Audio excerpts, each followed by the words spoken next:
Agora você vai ficar por dentro de tudo o que acontece na Baixada Santista, no Brasil e no mundo.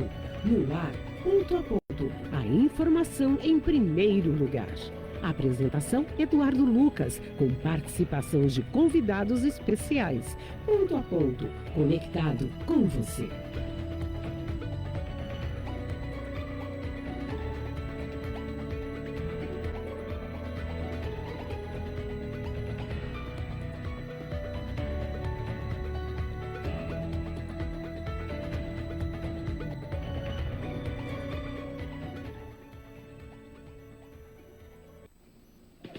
Tem entrevista.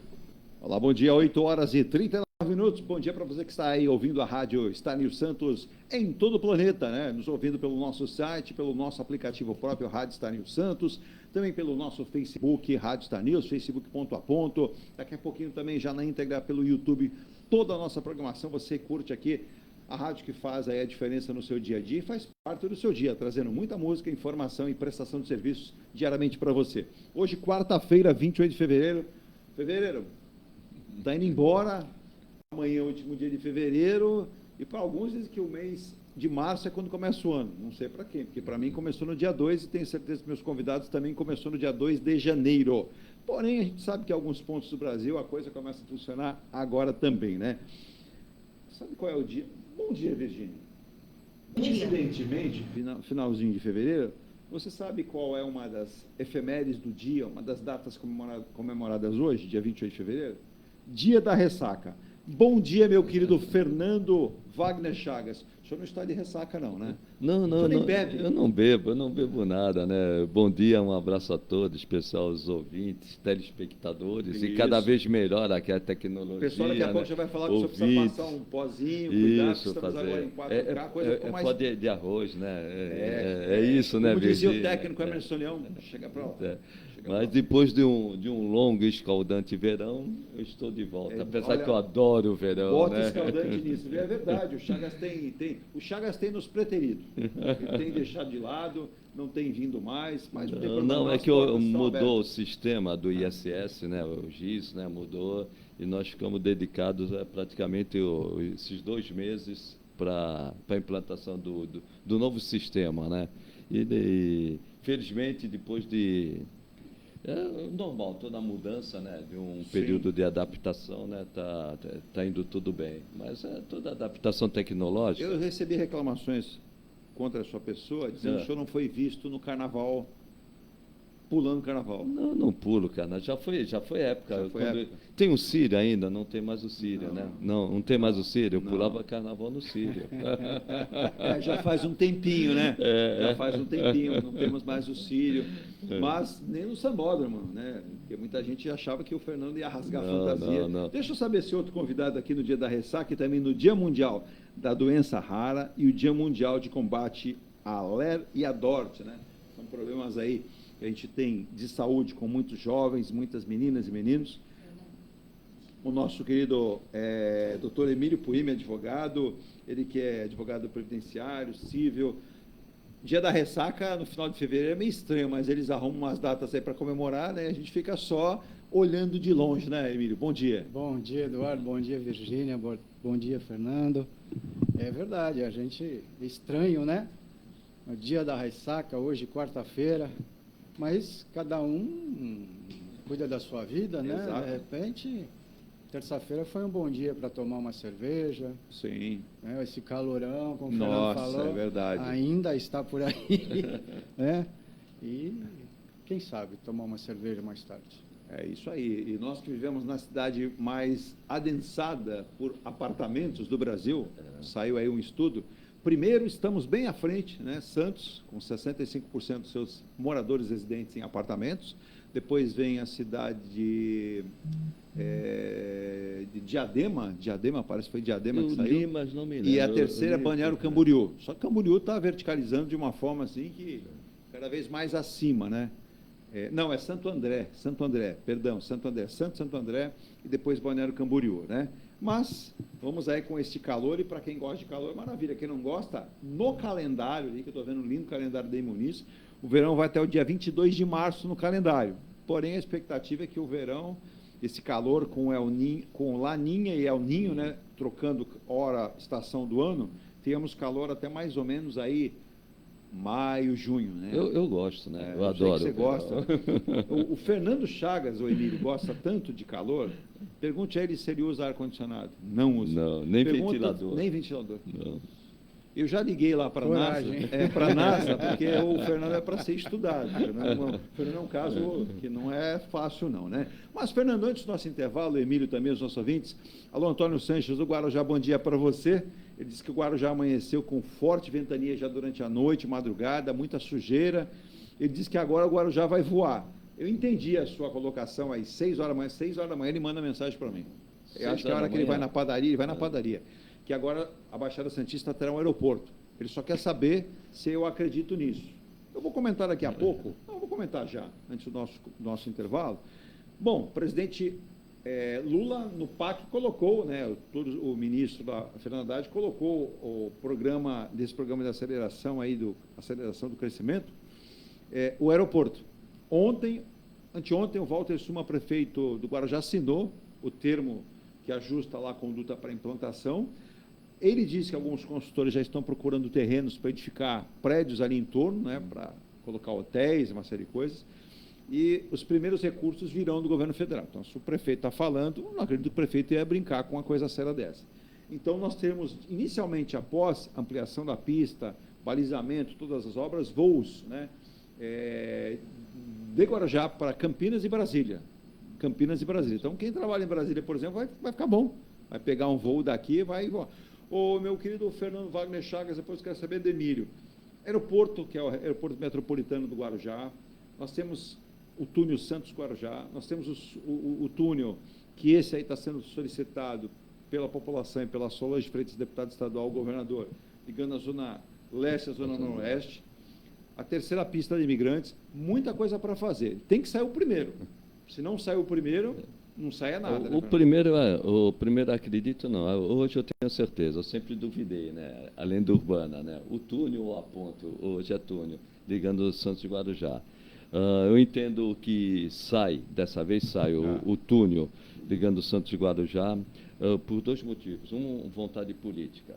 Há uma proximidade muito grande do Márcio França, que, embora não seja mais ministro de Portos e Aeroportos... Enfraqueceu demais, hein, Fernando? Mas ele tem uma proximidade muito grande com o presidente Lula. E você não precisa estar na pasta para fazer política. E para ser um túnel desse, você precisa de fazer política. O outro ponto, o Paulo Alexandre, deputado federal, ex-prefeito, é muito ligado ao Alckmin. Você tem ciência, perdão por interromper, por que o Paulo, deputado federal, deixou a pasta, aquela comissão que ele presidia de relações internacionais? Muda. Cada comissão é anual. Então ele... Tem uma pergunta que eu recebo todo dia aqui, você já deve saber qual é, a respeito do Paulo Alexandre. Se ele é candidato? Todo Não. dia eu recebo no mínimo aqui, o Emílio, 10 perguntas dessas. 10. Eu falo assim, o candidato que eu sei chama-se Rogério Santos. Rogério, não é o Paulo, certeza. A mesma certeza que eu tenho do túnel é do Paulo. Paulo não é candidato. O candidato Agora, é o Rogério com Santos. certeza, o nosso amigo Flávio Jordão deve estar mais presente aqui na nossa Baixada Santista. Com certeza. Ele está felicíssimo com o São Paulo dele, né? Hoje ele está aqui. Tá feliz. Um abraço ao Vamos ver se a gente consegue, então, trazer aqui. É um sujeito extremamente inteligente. Muito atarefado, mas entre em contato com ele, que ele vai ficar uns 20 dias aqui em Santos. Olha aí.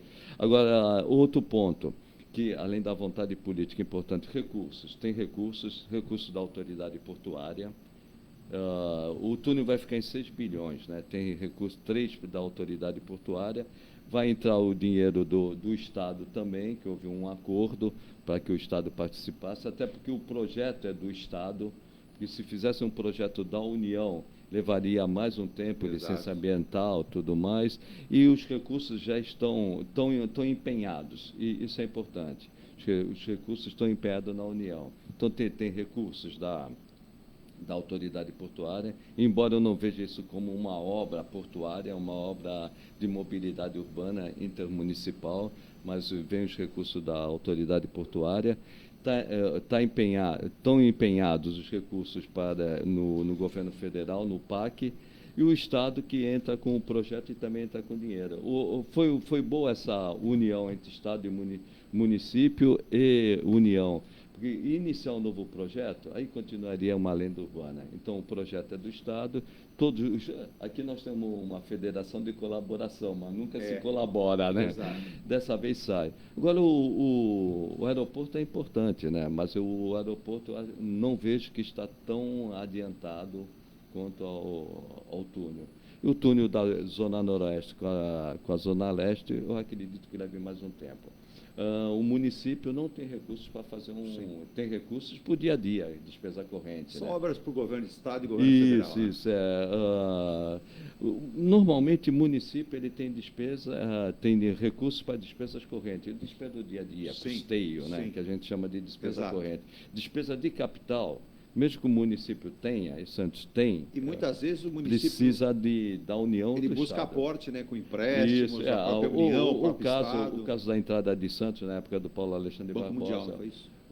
foi da Caixa Econômica Federal. Então, o município ele pode até entrar com uma parte nos investimentos, despesa de capital, mas não são suficientes os recursos do município.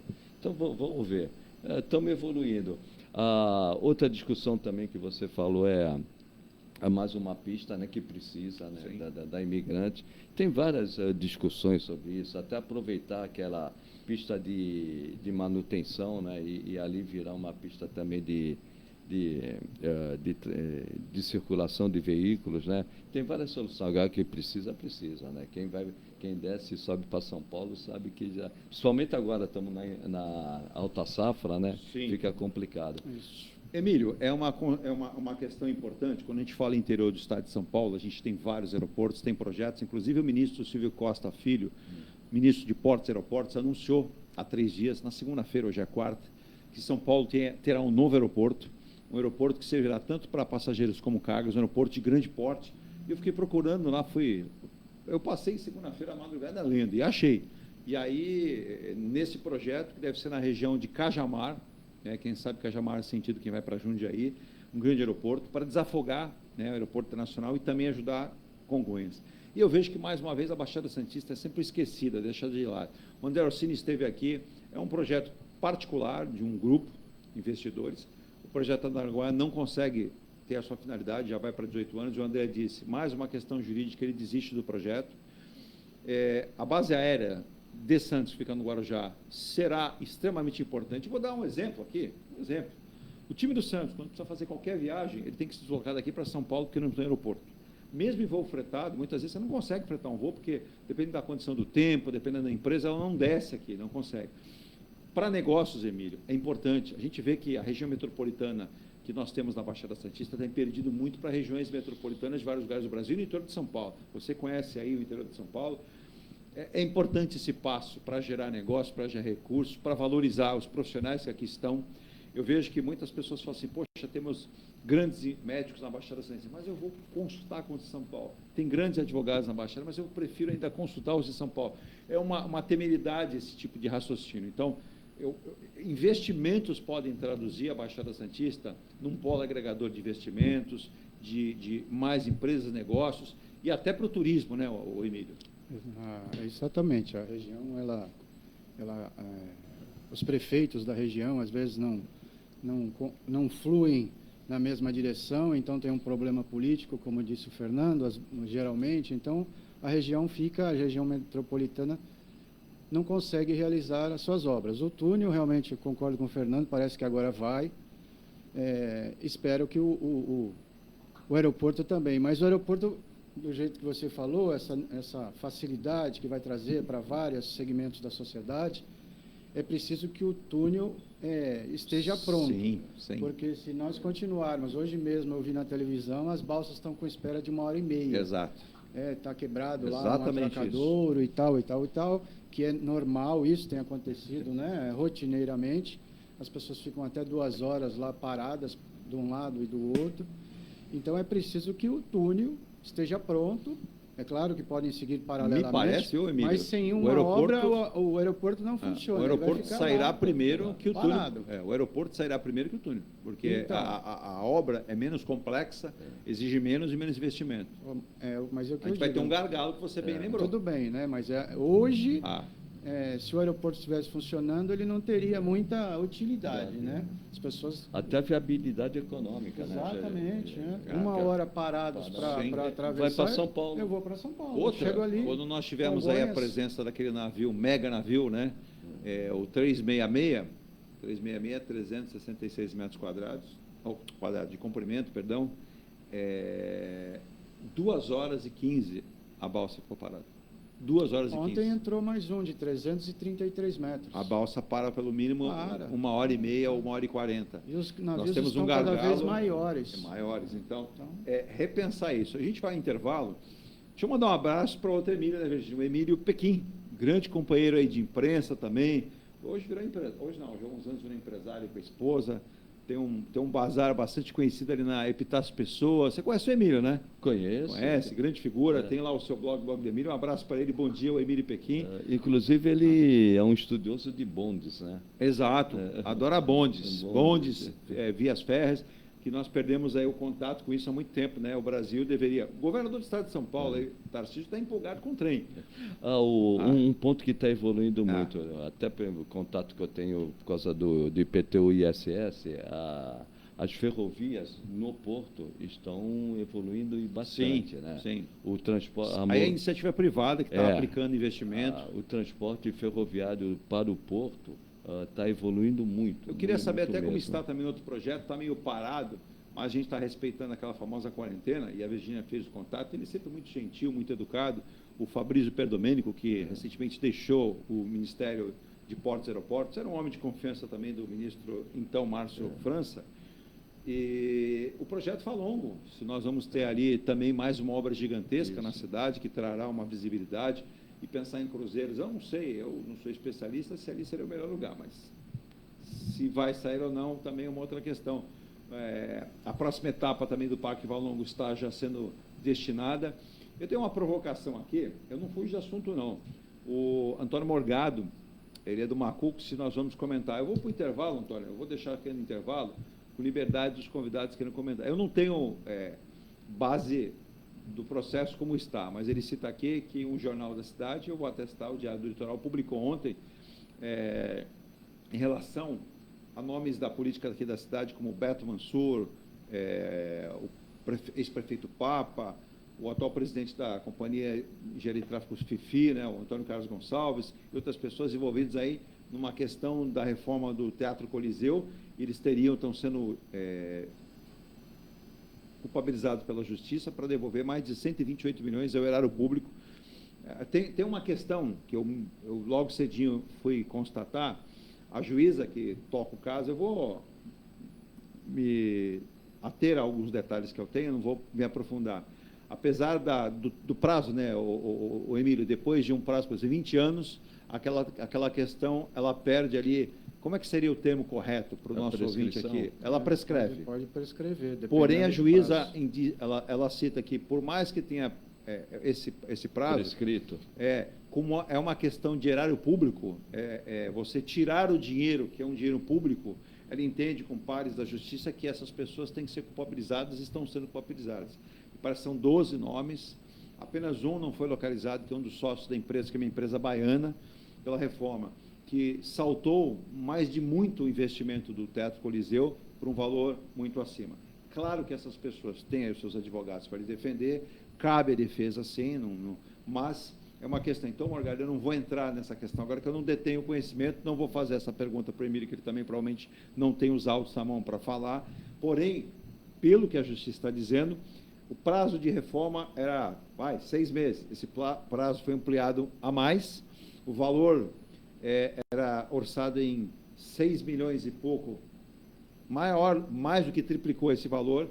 Então, a juíza definiu um valor, o juiz, aí, de 128 milhões. Já os citados entendem, Morgado, que já contrataram um perito, né, o Emílio? Tem um perito que faz os cálculos também mediante a prazo, valores, e eles afirmam que ao invés dos 128 milhões, a obra estaria, ou este custo, melhor dizendo, algo em torno de 46, 47 milhões, uma diferença considerável, né? Eu também não entendo que a Justiça faça cálculos aleatórios, né, Emílio? Não, a juíza, em processos como esse, né, um juiz costuma nomear um perito contábil ou um perito médico, o que for, um engenheiro, de confiança do juízo. Não é? Então, essa pessoa é nomeada pelo juiz ou pela juíza para que faça esses cálculos, no caso aí seria um perito contábil, né? Para aferir qual é o real valor, já que existe, provavelmente, aí você está falando, existe aí uma divergência entre as partes. Qual seria exatamente o valor aí devido? Então, esse perito, né, é ele que vai determinar o valor, a juíza concordando, ela vai homologar e concluir a situação, né? Vai sentenciar o caso e determinar o pagamento, se for o caso. É isso aí. Bom, às 8 horas e 58 minutos, a gente vai um rápido intervalo, tocando mais informações aqui, como... Pois o Chagas vai me responder, se o Emílio vai analisar também.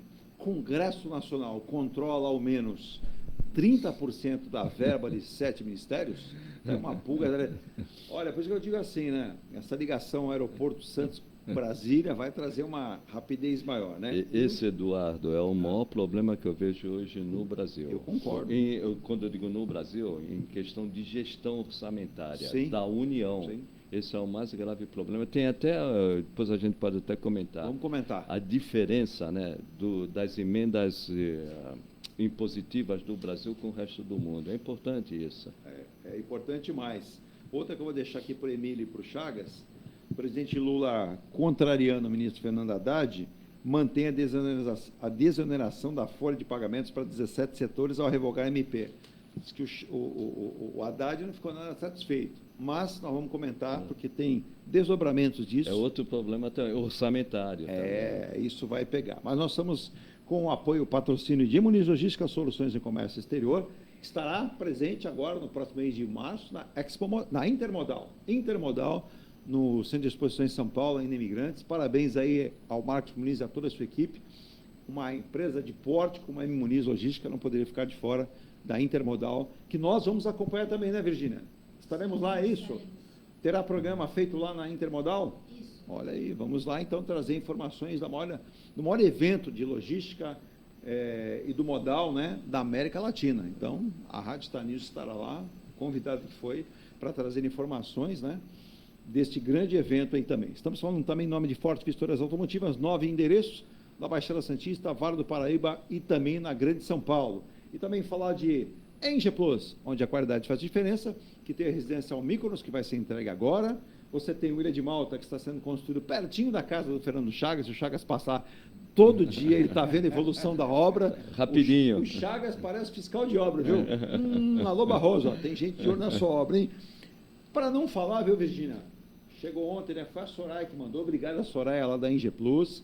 Ao Fábio, ao pessoal toda da equipe lá do nosso competente Roberto Barroso. Esse aqui é o baile, hein? Olha que... Segunda-feira, né? Mas ontem nós colocamos Emílio e Chagas. Na Prost de Souza. Um belíssimo. Eu fico pensando, o Barroso fica excitando a gente a querer mudar toda hora. Nossa. Você tem o Mykonos, você tem o Ilha de Malta, agora o Bali. E o Bali, olha só, no interior isso é muito comum, aqui ainda não era. Agora a Engie Plus está dando esse salto. Prost de Souza, muita gente fala, Edu, onde fica Prost de Souza que eu não conheço? Eu conheço. O Chagas conhece. Então, vê se eu estou errado, Chagas, diz lá. A Prost de Souza é uma rua pequena, fica entre Oswaldo Cochrane e a Sampaio Moreira. Isso mesmo. Uma quadra da praia da Bartolomeu de Guzmão e uma quadra da Epitácio Pessoa. Boa. E uma quadra do Canal 5. Canal 5, exatamente. Uma quadra do Canal 5. Então você vai ter sauna, espaço gourmet, academia, ação de jogos, brinquedoteca, fechaduras eletrônicas, 2 ou 3 vagas na garagem. Aí, Emílio, faz as contas. Pode ser o seu carro, o carro da sua esposa, o carro da filha, quando vier visitar. Você já imaginou, não fica na rua. Fica na rua. E se tiver moto, cabe a moto também, porque são vagas grandes. Não tem como falar assim. Sabe aquela história de o corretor começa a falar assim, o apartamento até que é bom, mas a garagem não vai me servir. Isso não dá para falar isso. 2 ou 3 vagas. Depósito individual. Você vai guardar as coisas, não precisa colocar na sua residência. fazenda solar na cobertura, energia solar no prédio. Muito E bom. olha, tudo isso com conforto e um projeto mais um. 2 ou 3 suítes de 98 a 58, 98, presta atenção, a 158 metros quadrados. Eu vou daqui a pouco para o intervalo e vai rodar o vídeo do Bali aqui, 2 minutos e 40, para você adquirir uma unidade no Bali. Quer dizer, aí você me pergunta, você aí, o meu querido Bento em Florianópolis, caramba, Edu, Santos está com tanto prédio assim? Está. E vão subir muitos outros, né? E é interessante que nós já comentávamos aqui. Eu já participei do programa que 2, 3 anos, e a gente sempre falava, vai chegar num momento que os prédios pequenos, de 2 andares, serão Exato, Fernando. já estão correndo. Se você passar no canal 5, Isso. com ali é Conselheiro Lafayette. Lafayette. Alguns já estão. Já estão. Então a tendência As casas estão indo embora. e agora os edifícios também. De Você 2 veja, andares, um local que poucos prédios existiam ali, que era o canal 7. Você veja que está virando comércio. E a fase agora de prédios, de quem vai sentido praia centro, você já vê ali alguns imóveis demolidos, vai subir prédio. Então, em breve, nós teremos uma cidade... E banco também, agência bancária. Então, isso está virando exceção à regra. Eu moro ali no canal Banco 4 só vai ter o da praça, ou da praia. O Itaú saiu dali e vão levantar um prédio. Meu vizinho, né? Não, várias agências de Itaú, Bradesco, Santander já estão deixando de existir. É engraçado como a economia muda, né, Exato. Emília? No passado, você ter várias agências bancárias mostrava que o banco era forte. Hoje, quanto menos agência bancária, mostra que o banco é forte. E os bancos, né, Emílio, perceberam o seguinte, eles conseguem atender com menos funcionário, menos despesa em lojas, em agências físicas, atendem de forma virtual, criaram um atendimento virtual através do gerente, para investimento, para conta, para financiamento. Então, peraí, eles perceberam. E é engraçado, né? Engraçado não, para nós o lucro desses bancos tem só aumentado, né, Emílio? É economia. Economia Gerando, bastante, gera mais lucro e dividendo para o banco. Tecnológica. E eles não... meu primeiro emprego foi num banco, um grande banco, né? E o Fernando falou agora mais agências. Eu lembro que esse banco comemorava que era o único banco que tinha agências em todas. É verdade. Era um orgulho tal desse banco, tal, competia com o Banco do Brasil e tudo mais. É um banco privado. Hoje eles falam, o banco está na palma da sua mão. Isso mesmo. Hoje as agências, a agência onde eu trabalhei, ela tinha... Pode falar, não tem problema não. Bradesco, agência na Ponta da Praia. Ela ali na Rodrigues Alves, com o canal 6. Ela tinha 38 caixas. Olha só.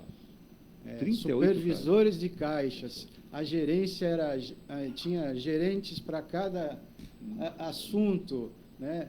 E o que naquela época os bancos pregavam vem a agência. Tinha até a menina Bradesco que atendia, então, sou dessa época, né? Lá nos 1985. Aí começou cedo. E agora é o contrário, é aqui, ó. Eu tenho conta lá ainda e só falo com eles pelo celular. E é interessante que antes a gente ia no banco, né? Eu fiz um consignado, minha sobrinha vai casar agora 16, o meu dinheiro acabou, tive que fazer um consignado, né? Eu fiz em 5 minutos. Antigamente a gente ia no banco, assinava um monte de papel, documento. Aí esperava o gerente conseguir a aprovação. Eu entrei aqui. Aí também tinha em 5 minutos. 5 minutos fiz um consignado pelo celular. É impressionante. Olha aí, Virginia, veja que rico também pede empréstimo para consignar. Não. É brincadeira, o Chagas é mais um trabalhador, Fernando Wagner Chagas. Nós vamos ao intervalo, então. Antes, só lembrando que tem a Ingelife, também do grupo Inge Plus, onde a qualidade faz diferença do mesmo jeito. E tem aqui o Piazza Torino, sucesso, campeão de vendas, é o conceito Smart da cidade de Santos, com 3 espaços de lazer e conveniência, que o Diogo Barroso e o Alexandre Suárez convidam você a conhecer. O vídeo também na tela para você daqui a pouquinho, na João Fredo 363. Um grande investimento. Você faz aí uma entrada, por exemplo, na faixa dos 35 mil, faz um contrato com a Caixa Econômica e aí você congela esse seu financiamento. Você só vai voltar e tornar a pagar a partir da entrega daqui a uns 32 meses. Já estão partindo da 3ª laje, 4ª laje daqui a pouco e o prédio vai subir rapidinho. Será um excelente condomínio, totalmente montado. Você só vai colocar os seus móveis dentro da sua unidade, no Piazza Torino, na João Fredo vai revolucionar esse conceito Smart, a cidade de Santos. Também falando de Ronaldo Hammer, martelinho de ouro. Pensou naquela batidinha, aquela amassadinha, Ronaldo Hammer, martelinho de ouro, na Comendador Martins 191. Vou rápido intervalo e na volta depois eu falo mais de M. Rocha Contabilidade, Mecânica Eleomar, Tintas e Tintas, Escola Santista de Astrologia, que tem cursos, para iniciantes. Inclusive, eu sei de muitos políticos que vão se inscrever no curso de astrologia para tentar prever o futuro deles. Não está fácil, viu, gente? Eu vou intervalo e volto já.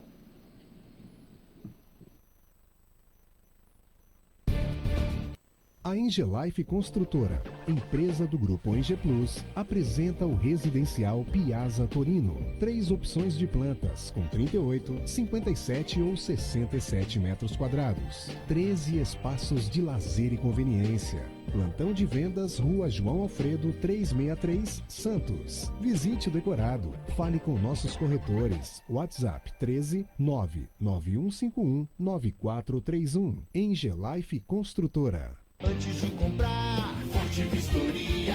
Antes de vender, Forte Vistoria. Modo veicular, Forte Vistoria. Pra não se arrepender, Forte Vistoria. 3223-8383. 3223-8383. Forte Vistoria. Atendemos toda a Baixada. fortevistoriasautomotivas.com.br ou ligue 3223-8383. Forte Vistorias. Seu carro amassou? Nós da Ronaldo Hammer Martelinho de Ouro temos a melhor solução, com rapidez, agilidade e ótimo custo. Com 20 anos de experiência no mercado nacional e internacional, atendendo ao público em geral e a grandes montadoras. Somos especialistas em martelinho de ouro, funilaria e pintura express. Serviços realizados por profissionais qualificados, utilizando equipamentos e materiais de primeira qualidade. Traga o seu carro para uma avaliação com o mestre Ronaldo Hammer Martelinho de Ouro, Rua Comendador Martins 191, Vila Matias, em Santos. Telefone 13 97408 5990. Venha morar na quadra da praia. Residencial Ilha de Malta. 2 ou 3 dormitórios, terraço gourmet e até 120 meses para pagar. Lazer completo com academia, piscina, salão de festas, de jogos, grill e brinquedoteca. Plantão de vendas no local. Avenida Almirante Cochrane 32, Canal 5, Santos. Construção e incorporação Enge Plus. Acesse engeplus.com. Mecânica Eleomar, oficina especializada multimarcas, com garantia de segurança em todos os serviços, injeção eletrônica, elétrica e mecânica em geral. Mecânica Eleomar, essa você pode confiar. Que tal poder contemplar essa vista do seu novo endereço? Residencial Mykonos, o imóvel dos seus sonhos com a qualidade Enge Plus. Apartamentos de 2 ou 3 dormitórios, 3 opções de plantas e até 120 meses para pagar. Lazer completo com piscina, salão de festas, espaço grill, brinquedoteca, salão de jogos e academia. Localização excepcional, perto de tudo. Rua Ricardo Pinto 63. Plantão de vendas no local. Construção e incorporação Enge Plus. Acesse engeplus.com. Há mais de 2 décadas, a M. Muniz Logística constrói diariamente uma grande relação de confiança com forte atuação em soluções de comércio exterior. Nossa experiência nos permite oferecer uma gestão completa e integrada dos serviços de despacho aduaneiro, consultoria e logística, com garantia de excelência nos resultados, utilizando a versatilidade dos modais, interagindo na melhor solução tributária, facilitando a tomada de decisão e otimizando a gestão do seu negócio. Temos como visão manter a tradição, posicionamento estratégico e uma perfeita sintonia com nossos clientes e fornecedores, fazendo com que sejamos mais do que prestadores de serviço, nos tornando uma extensão da sua empresa. A M. Muniz Logística está presente em locais primordiais, com sede própria nas cidades de Santos e Rio de Janeiro, junto aos 2 principais portos da região sudeste. Além... Já está de volta aqui o nosso ponto a ponto, ao vivo, às 9h17. Alô, Sérgio. Vou falar, seu Sérgio, lá em Santa Catarina, lá no Vale do Itajaí, transportando o futuro do Brasil lá para a Univale, né? Que é um prazer a gente falar com quem está pensando no nosso futuro. Bom dia a ele, bom dia ao seu Bedim, bom dia ao Bedim, lá em Balneário Camboriú. Bom dia, né? Obrigado, viu, meu querido Bento. Você viu que o Bento ontem, né, Virginia, adorou o programa que nós fizemos sobre tecnologia, Parque Tecnológico. Nós estivemos aqui com 3 convidados. Foi muito bacana, né, falar sobre essa qualidade que a região precisa de investimentos. Mas um abraço especial para aquelas pessoas que nos acompanham também. Ó, nós estamos agora ao vivo pela nossa Rádio Star News, né, pelo nosso aplicativo, pelo nosso site, pelo nosso Facebook, pelos portais Radiosnet e Rádios. Você nos acha fácil também, né? Discurso do ex-presidente Jair Bolsonaro em ato na Paulista, no domingo, será incluído na investigação da Polícia Federal. Principalmente falas do Silas Malafaia. Eu não sei, ele pensa sempre que talvez esteja numa igreja, mas não sei, né? Porém, ontem, meu caro Emílio, meu caro Fernando Chagas, o presidente Lula, que estava na moita, não falava nada, ontem me parece que alguém falou assim, comenta alguma coisa. Ele falou literalmente que foi um ato grande, né? Foi. Que chama a atenção. O Emílio, antes do Chagas, que é um cientista político, comentar, né? O que você achou primeiro do ato em si, e tem a divergência, né? Eu não sou muito bom de matemática, mas também não sou tão ruim, né? A USP alega que foram 185 mil pessoas participando. Foram mais de 4 quarteirões. Os quarteirões da Paulista são grandes. Já a Polícia Militar diz que foram presentes lá entre 600 e 750 mil pessoas. Está longe a conta de uma para a outra, né, da USP, né?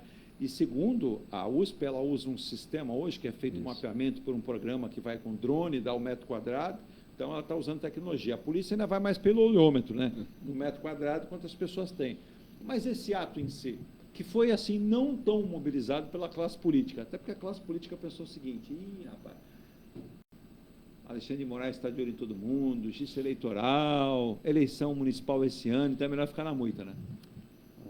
O ex-presidente mostrou força, né? Trazendo os seus apoiadores, foi uma manifestação grande, como você disse, não foi uma convocação política, né? Extensiva, né? Ostensiva, melhor dizendo. Existe essa divergência entre os números, mas isso pouco importa, porque foi uma grande manifestação, né, que aconteceu, demonstrou que ele ainda tem um eleitorado fiel, e já era esperado isso, e o ex-presidente está acuado, né, ele sabe que a situação dele é muito difícil, aquele vídeo compromete bastante, assim, né, claro que devem existir outras provas, mas a situação ficou bem difícil para ele e para aqueles que estavam ali naquele dia, naquela reunião. E ele foi buscar apoio das ruas, né? Propôs coisas estranhas. Anistia, né? Ele não tem mais a caneta. Ele diz que quer passar uma borracha no passado. Como é que passa uma borracha no passado? Não pode passar borracha no passado porque foi uma coisa muito grave, né, para começar, né? E ele, na expectativa de eleger, talvez, o próximo presidente, sim, porque ele está inelegível, a colocar alguém lá que talvez aí conceda a anistia. Quem seria esse candidato, caso ele tenha impedimento, que já tem impedimento? Existem vários seria aí colocados, sendo testados. Né? A esposa é uma delas, mas eu não vejo. Dizem que ele pensa na Michelle, mas ele também pensa no Tarcísio. Mas o Tarcísio falou, não me inclua fora dessa. Eu acho que ela não resiste a uma campanha política. Ontem está discutindo isso. Não é? Talvez o governador de São Paulo é o que melhor aí se adequa. Sabe quem quer pegar esse vácuo entre Michelle e Tarcísio? O som ecoa lá do meio do país, de Goiás. Chama-se Ronaldo Caiado. Ele já foi candidato, lembra? Na época que ele era da IDR. Ele, assim, ele é curioso, né? Ele tem posições contundentes, firmes. Ele diz assim, ele já apoiou em uma determinada ocasião o Lula, deixou de apoiar. Ele esteve apoiando o presidente Bolsonaro, mas ele disse que ele não é bolsonarista. O que ele é, Fernando? Não, ali, não só ele, mas vários. Antes de entrar fazer uma análise. O cerne da questão. Fazer uma análise do cerne da questão. Ali, muitos subiram. É um caminhão ali, naquele palanque. É um palanque. Na verdade, aquele ali é um trio elétrico, né? Isso. Que é utilizado. Tinha um na Consolação e outro ali em frente ao MASP, né? Para alugar esse bicho. Isso. Mas o Silas Malafaia garantiu. Muitos ali foram buscar o legado, né? Do Ronaldo Caiado é um erro. como eu entendo que do prefeito de São Paulo também foi um erro. Ali é bom para o Ricardo Salles, que dessa extrema-direita, né? Agora, para o Caiado ele é um conservador de direita, não é nem radical de direita, ele é um, vamos dizer, centro-direita, né? A centro-direita não consegue o voto desse pessoal bolsonarista da extrema-direita, né? Mas só voltando, primeiro, à questão do número de pessoas. Eu errei redondamente, né? Esperava uns 35 mil, até pelos cálculos que a gente faz. Quem trabalha em prefeitura tem a mania de fazer cálculos de área e a densidade. No meu modo de entender, a Paulista tem 135 mil metros quadrados. Em condições normais, sem aperto, teria 60 mil. O que eu vi, ocupou no máximo 8 quarteirões no pico. Ali prensado, segundo a USP, no máximo 4. Isso. Se você juntar todo mundo, é 4. Mas o meu cálculo está fora de cogitação, que o cálculo que eu faço vamos dizer, de forma folgada. É que você está falando, não houve essa compactação mais próxima ao trio houve no MASP. Depois, isso, ali sim. Do MASP até a 13 de maio, um é que estava vazio, não estava cheio. Porém, mostrou... Não, mostrou força. Vamos chegar lá. 650 mil é impossível. Como quando se fala do gay lá... A parada LGBTQIA+. Isso, quando fala da parada gay também, não consegue 2 milhões. Não cabe. É um exagero. Não cabe. O método utilizado pelo Hortelado, do Pablo Hortelado, que disseram que ele não é da USP, ele é da USP. Ele tira uma fotografia por Doni, várias fotografias por Doni. E depois tem a inteligência artificial que conta as cabeças. Exato. E deu 180. Ela vai mapeando, né? Tem um método científico. Então eu fico. Mas vamos lá, né, Fernando? 185 mil pessoas é um grande público. Mostrou que ele tem força, ele conseguiu. Vamos lá agora. Por que ele fez isso? Seguindo o raciocínio do Emílio. Ele fez isso para mostrar que ele tem força popular. Ele é um populista, como o Lula é um populista, e todo populista tem que ter apoio popular. Mostrar força na rua. E ele mostrou força na rua. Aliás, hoje a direita tem mais força na rua do que a própria esquerda. A esquerda, que sempre foi muito forte na rua, hoje a direita domina as ruas. Se a esquerda for fazer um movimento desse, não consegue. Então, o primeiro objetivo dele, ele conseguiu, que foi colocar a pessoa na rua. Aí você faz um retrato desse pessoal que foi na rua. Esse pessoal que foi na rua, com base também na pesquisa do Hortelado, pessoas com mais de 60 anos, branca, nível universitário, classe média e classe alta. Então, não representa a população brasileira. Ele mostrou força, ele é um líder. Hoje nós temos 2 grandes líderes. Aliás, nós só temos 2 líderes desde a redemocratização. Líderes populares. De um lado o Lula e agora do Bolsonaro. Como eu digo, na rua o Bolsonaro tem mais força do que o Lula hoje. Segundo ponto, então, ele mostrou força, porém, a força que ele mostrou com o povo dele não representa a maioria do povo brasileiro. Segundo ponto, foram os governadores que, no meu modo de entender, Edu, foram buscar o legado dele. Sim.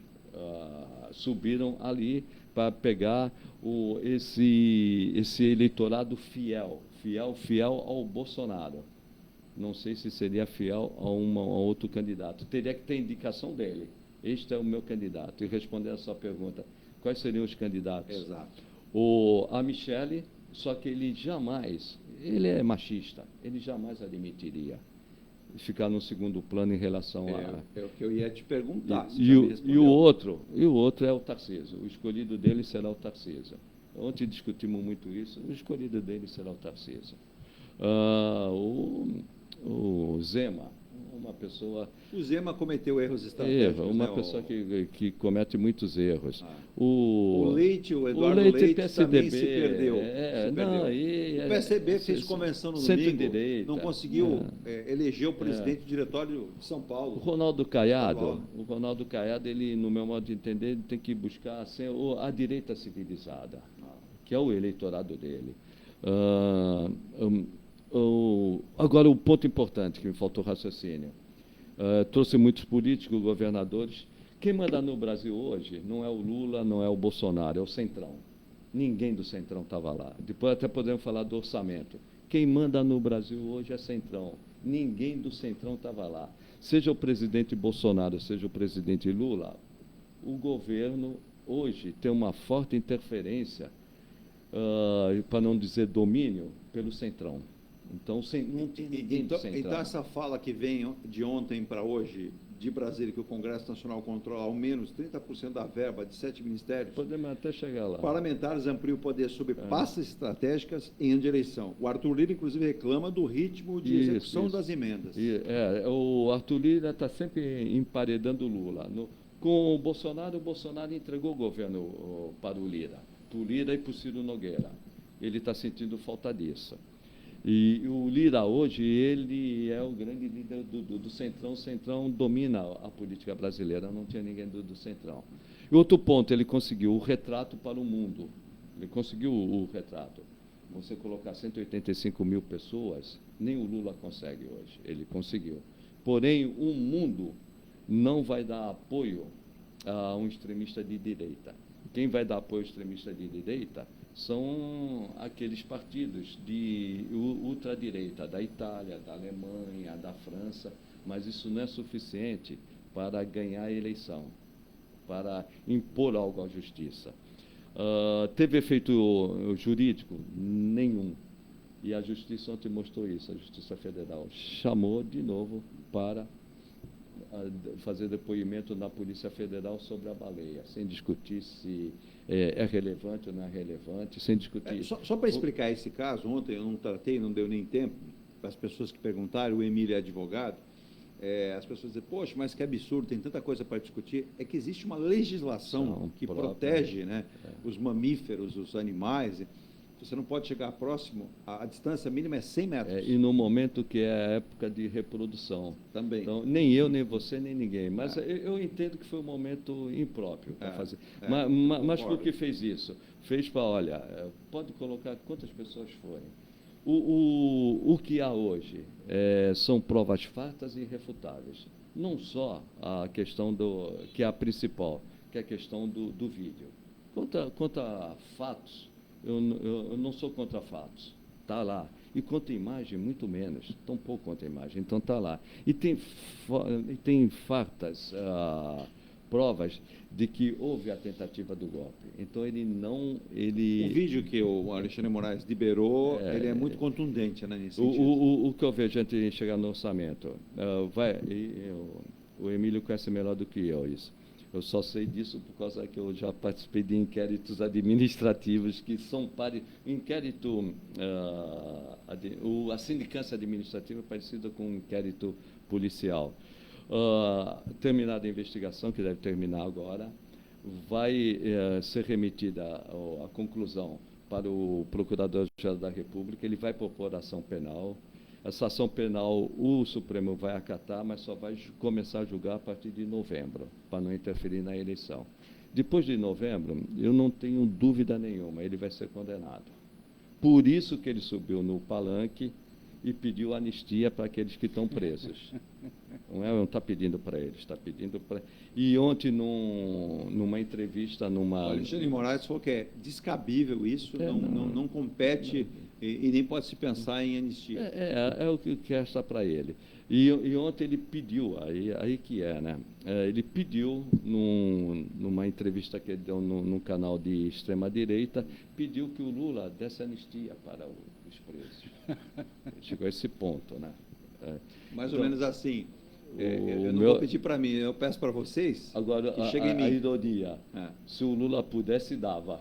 Porque o melhor adversário para o Lula é o Bolsonaro. O Emílio, que é advogado, né? O Emílio, nessa fala do Fernando, é mais ou menos assim. Tem hora que é bom você ceder para o adversário, que o adversário chega meio fragilizado. E para ele, né, seria um embate interessante. O ex-presidente Bolsonaro, o atual presidente Lula, nesse embate. Mas tudo indica que não vai acontecer, né, dessa forma como está andando. Né? Ele está inelegível, não há possibilidade nenhuma de anistia. E mesmo que o presidente, né, o Lula, que, né, deve ter adversário favorito, como diz Fernando, não é? Não vai acontecer essa anistia, porque trata-se, como eu falei antes, é uma coisa muito grave, não é uma coisa... Todo crime é grave, mas esse é gravíssimo, né? Do ponto de vista, o presidente, ele desde o início, ele correu todo o caminho do crime, como a gente fala, né? Ele preparou, planejou e executou, né? Aí está o caminho todinho do crime praticado. E o crime de golpe basta tentativa, tentar. Não há necessidade não precisa executar o plano até o final, ao acontecer. Então, isso foi feito. Está bem claro para todas as pessoas de bom senso que não houve. Desde o início ele vinha falando e ele fez isso. E ele está desesperado, porque, além de inelegível, ele vai ser preso. Vocês ouviram a pesquisa que o Estadão publicou hoje? Diz o seguinte, que prisão do ex-presidente Jair Bolsonaro seria justa para 50% dos brasileiros. Eu estou imaginando os 50% que votaram no atual presidente. Quer ver um número interessante? E olha, injusta para outros 39% da pesquisa.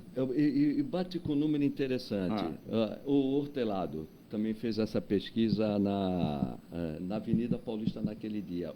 Dos presentes, 88% acreditam que o Bolsonaro ganha a eleição. Pesquisa feita com aqueles que estavam presentes. 88... Que houve uma manipulação do resultado para a eleição do presidente Lula. Quem ganhou a eleição? Lula. A pergunta é essa, quem ganhou a eleição? Bolsonaro. 88%. É um número considerável, mas os presentes no ato de domingo.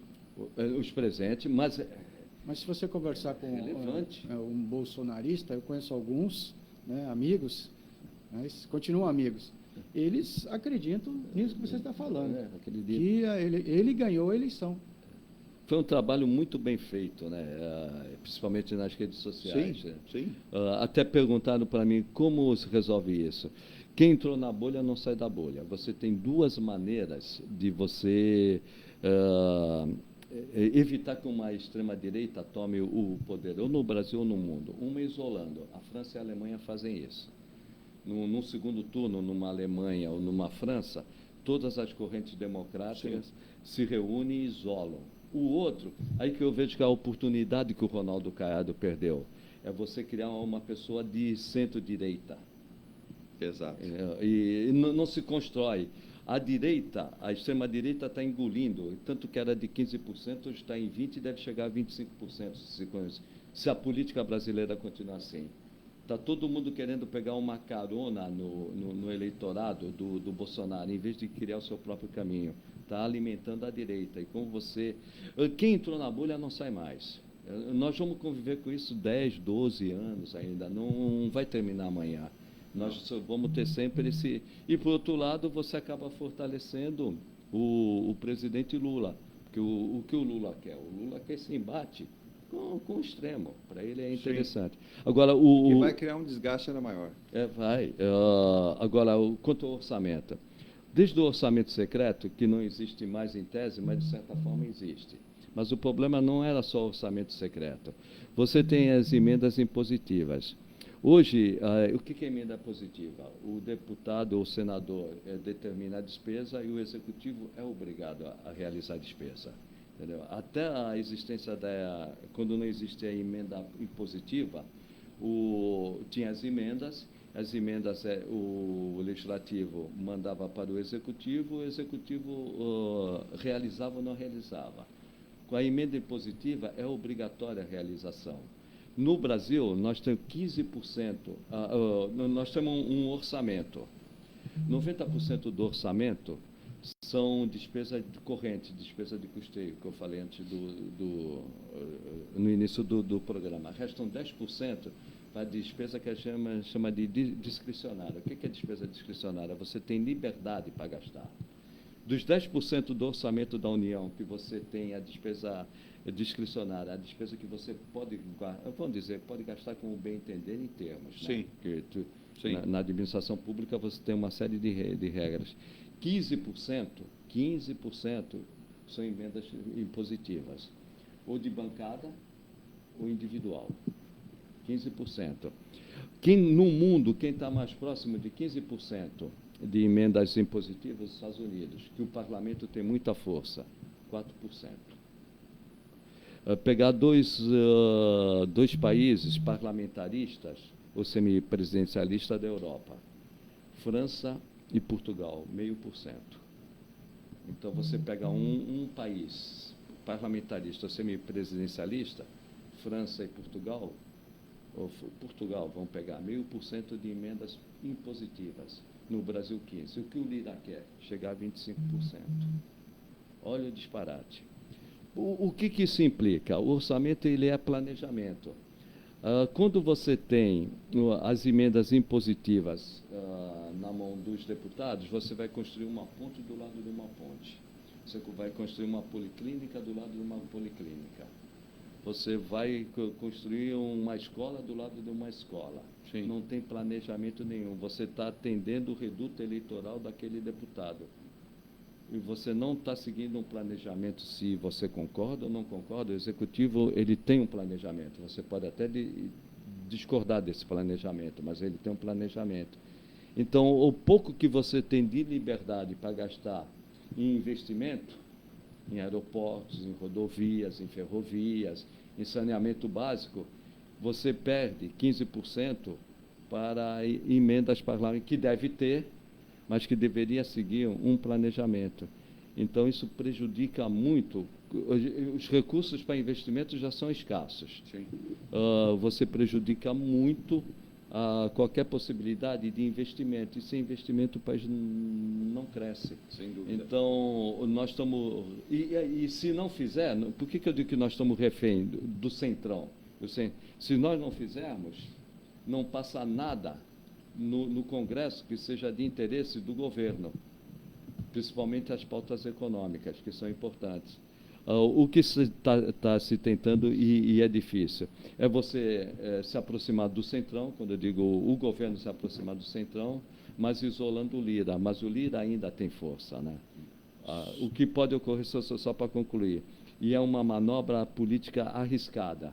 Sim. A Dilma tentou e se deu mal. Se deu mal. É você esvaziar o Centrão, ou então se aliar ao Centrão sem o Lira. É uma manobra arriscada. O ministro Haddad, ontem foi tentar até ouvir, ele não quis falar ontem abertamente, por exemplo, a gente citou Emílio, que o presidente Lula anulou o trecho da MP e manteve a desoneração da folha de pagamento de 17 setores, muito pressionado. Isso. Pressão total.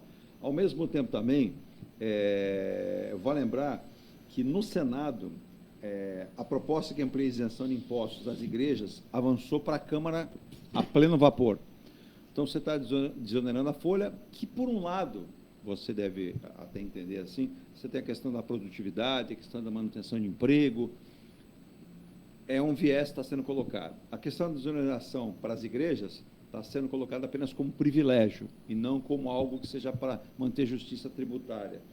O Fernando Haddad tenta trazer para o lado dele, o presidente, as ideias, e às vezes não consegue. Como é que a gente vai tornar, e aí é bastante curioso, que ontem o Lira comemorava, e parece que era o pai da criança, que a diretora do FMI elogiou demais a reforma tributária brasileira, dizendo que é uma reforma histórica para o mundo, um país do tamanho do Brasil ter conseguido esse feito. E o Lira disse que é uma fala gratificante, uma vitória até para o Congresso Nacional. Claro, mas o Congresso Nacional mudou demais também essa reforma tributária, o Senado também. Então, a gente percebe na fala do próprio Fernando Chagas agora, a força tamanha que tem, isso corrobora, inclusive, com a vinda do deputado federal Alberto Mourão, que esteve aqui, falou exatamente isso. O Centrão tem uma força enorme, aqueles grupos que se formam em torno de algumas legendas têm um poder enorme, que eles conseguem mudar as emendas, conseguem pontuar essas emendas, conseguem direcionar. É muito difícil, seja lá presidente Lula, ex-Bolsonaro, governar um país com tranquilidade. Concordo plenamente com o que disse o Fernando. Não há... O Congresso hoje tem um poder gigantesco, que prejudica até o equilíbrio dos poderes, né? Nós temos a tripartição de poderes que o Brasil adota, né? Executivo, legislativo e o judiciário. E hoje nós vivemos chamam de semipresidencialismo, mas na verdade eu já encaro como um parlamentarismo, né? Disfarçado, né? Maquiado, porque eles dominam. qualquer presidente, seja de qualquer ideologia, de qualquer matiz política, será controlado pelo Congresso. Ele vai ter pouco. A caneta, como se dizia antigamente, ela hoje falta tinta. Sim.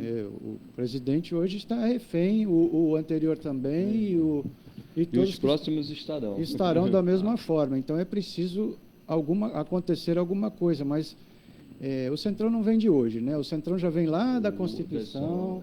Né? O Robertão. Isso, o Robertão. Então ele só se fortificou ao longo dos anos com presidentes fracos, alguns, não é? O Chagas comentou aqui da Dilma, que se deu muito mal, foi peitar o presidente da Câmara. E caiu. E caiu. Não pode. Então, o presidente Lula, com muito mais experiência, politicamente, né, muito inteligente, ele está tentando torear. Ao mesmo tempo, você mencionou a desoneração. Isso. E também a questão dos templos, né? Qualquer templo. Isso. Hoje é preciso ter cuidado, né? Navegar também nessa parte política com a parte religiosa. Sim. Né? Principalmente os evangélicos, né? Muita força. Eles se envolveram muito. Tem uma bancada muito forte no Congresso. Exato, mas o vice-presidente que quer ser presidente da Câmara, né? Ele é do Partido Republicano. Marco Pereira. Marcos Pereira. Então, isso é importante hoje também. Qualquer governo vai ter que negociar com essa camada do Congresso. Uma bancada muito forte, né? O Congresso hoje é dividido em bancadas, sempre foi, né? Pouco representa o povo, na verdade. Exato. Inclusive, Emílio, nessa sua voz aqui, a gente vai para o intervalo, depois vocês podem comentar. Eu citei o nome do Alberto Mourão, deputado federal, e quero depois a opinião de vocês. O André Orsini esteve aqui e já tinha eu perguntado a ele, eu dei uma de bancada do Centrão, pressionei o André Orsini, ele falou, não é verdade. O que acontece? Ontem eu recebi umas 20 participações de pessoas dizendo, Eduardo, poxa, eu moro em Praia Grande, o que a Raquel Kine fez de errado? Eu não falei que ela fez nada de errado, talvez vocês não tenham entendido a posição, depois o Fernando vai comentar também, é que o atual deputado federal Alberto Mourão, não fale agora, Fernando, quero depois, junto com o Emílio, comente agora, tem, por histórico, 5 mandatos, isso aqui, ó, caneta, definição, executar, e um deputado não tem. Não tem. Fica longe disso. E mais, se não for partidário de um centrão, não tiver, vai ter muita dificuldade de promover qualquer coisa. Ele sentiu, inclusive ele citou aqui, eu quero trazer de volta, entendo que é um deputado, vamos colocar, um político da região extremamente competente, mas sentiu.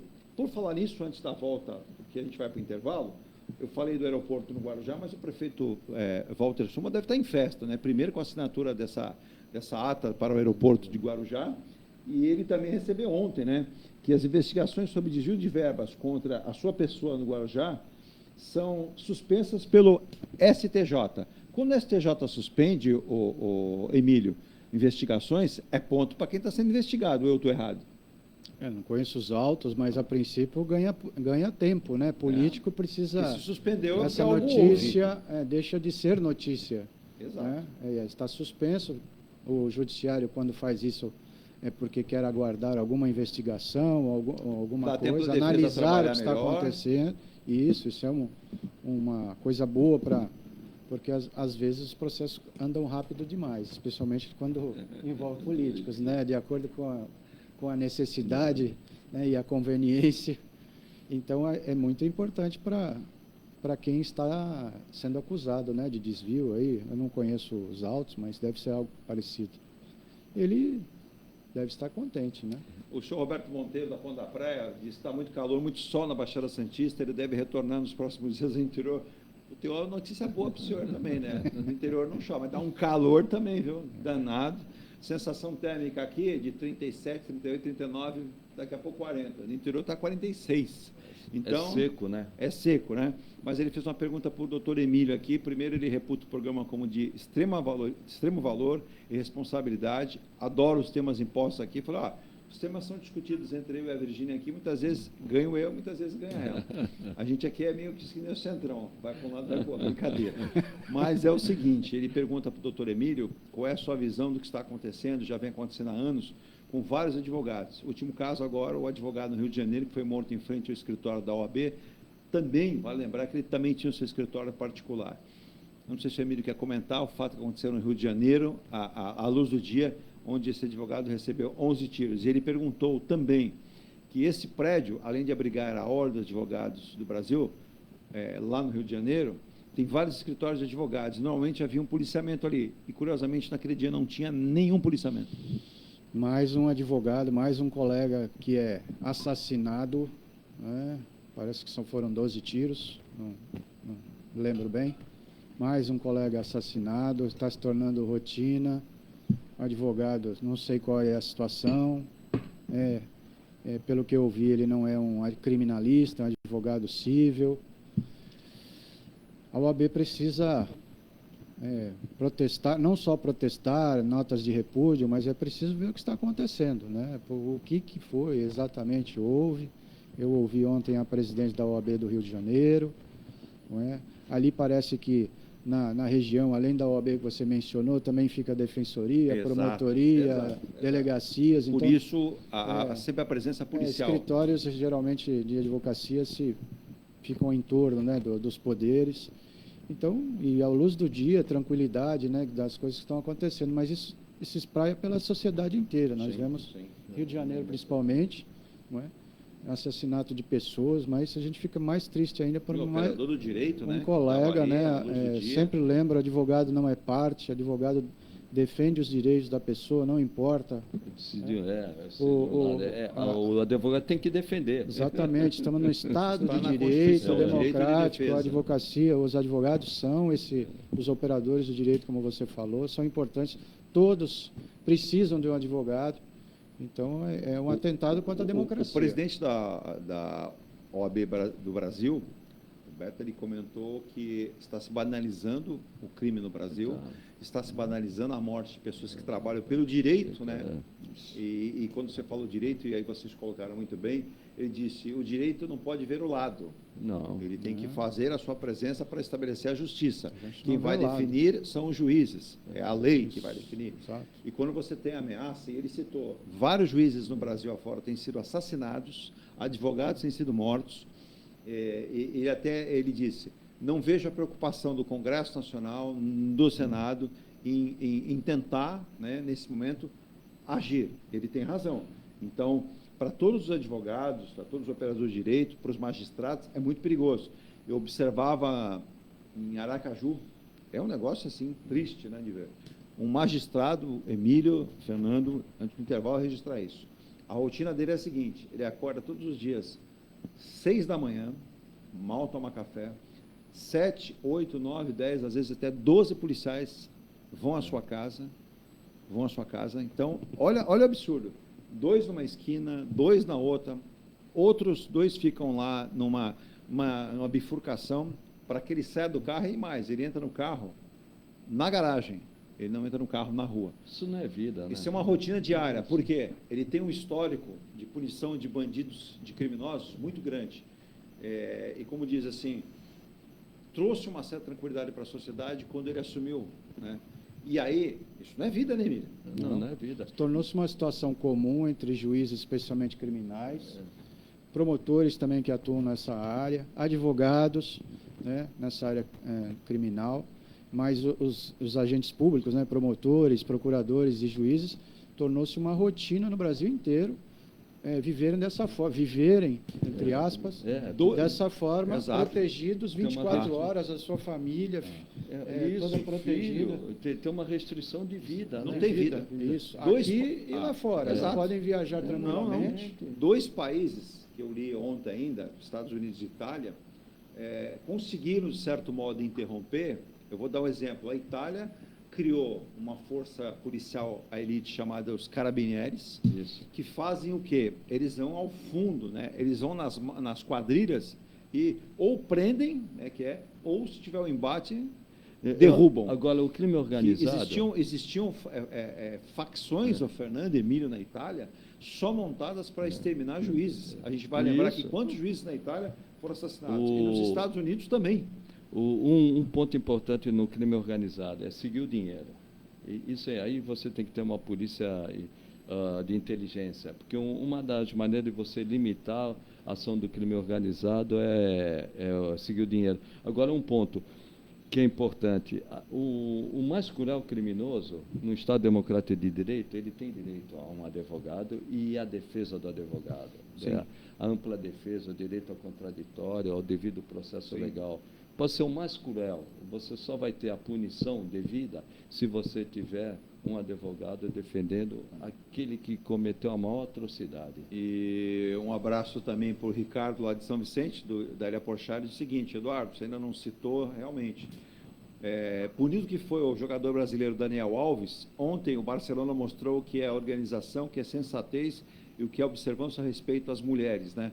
É verdade, viu, Ricardo? Ontem o Barcelona tirou todas as imagens e fotos do Daniel Alves da sua galeria, do seu museu, do seu espaço lá de contemplação das conquistas do Barcelona. Está aí, uma bela lembrança. E aí ele faz aqui um comparativo. Ao mesmo tempo, ele faz uma crítica aqui ao presidente Marcelo Teixeira, não sei se parte do presidente, não posso afirmar, então não vou fazê-lo, mas que o Santos ontem, ou nos últimos dias, promoveu um churrasco dos seus jogadores de comissão técnica e convidou, segundo ele, o estuprador Robinho. Ele coloca isso. Bom, vamos por partes aqui. Ele foi julgado na Itália, a cumprir uma pena, ele não pode viajar. Outro dia eu vi o Robinho na rua, andando dessas scooters, ele anda meio cabisbaixo. A sua defesa tentou, Emílio, traduzir que ele viesse cumprir a pena no Brasil, mas isso não foi possível até agora. Até porque a justiça italiana tem o seguinte: a justiça brasileira é lenta, é morosa, e ela é factível de erros, segundo a italiana, de interpretação, e pode deixar que ele cumpra em domicílio. E não, ele tem que cumprir em cadeia na Itália. São duas coisas. O processo dele está no STJ, você mencionou agora, ele está em análise pelo STJ, porque é o tribunal que faz cumprir decisões judiciais estrangeiras. Importante essa tua colocação. E aí a Itália pediu o cumprimento da pena aqui, porque o Brasil tem essa legislação. Acontece que a gente... Não tem extradição, né? Não. Mas existe, a nossa legislação permite que alguém condenado criminalmente cumpra a pena aqui. Só que essa pena, ela não vai ser necessariamente o tamanho da pena que foi a qual foi condenada lá. Porque nós temos que obedecer à nossa legislação. Tá? Então, o crime lá no qual ele foi condenado, estupro, né? Também não conheço o processo, estou falando do que ouço e vejo, ele vai cumprir, se o STJ decidir, de acordo com o tamanho da aqui no Brasil. Justo. Se foi 20 lá e aqui o estuprador é condenado, por exemplo, a 12 anos, ele vai cumprir 12. Não vai cumprir mais que isso. E nós temos a progressão do regime. Até onde eu sei, ele nunca foi preso. Então, o que está se decidindo? A defesa dele primeiro tentou refutar, né, defendê-lo lá no STJ, dizendo que não pode ser cumprido e tal, usou a defesa técnica. O STJ, aparentemente, não concordou, né, a relatora, e pediu que fosse cumprido. Houve uma divergência dentro do STF, que é um colegiado de ministros, e foi autorizado a tradução completa do processo para que o STJ possa analisar os termos em que ele foi condenado. E é nesse ponto, salvo algum engano, que o processo está. O processo já chegou ao Brasil e a defesa teve acesso, assim como o ministro relator, e vai ser analisado para ver se realmente ele teve a ampla defesa, o contraditório, o processo correu de acordo com as normas brasileiras, e aí sim vai se decidir se ele vai cumprir a pena no Brasil. É isso, a grosso modo. Tá? Então ele está tendo direito de defesa, mas ele foi condenado na Itália pelo crime de estupro. E tem um ponto, Edu, que eu fiquei... já trazer aqui 9h52. Rapidamente, que me deixou decepcionado. Por alto, eu acompanhei por alto, né, que a nova legislação da Espanha de combate ao estupro, seria muito rigorosa. Não pareceu rigorosa. Para mim, o estupro, ao lado do sequestro... Na verdade, mudou até a nomenclatura, né? Não é mais estupro que é julgado lá. Foi feito... Não, mas vamos usar a nossa linguagem. O estupro e o sequestro, eu acho que deixam traumas na pessoa por o resto da vida. Aí pagou-se para bater a pena. E vão dar esses recursos para a moça, que a moça não queria, para a vítima, que ela não queria. A acusação pediu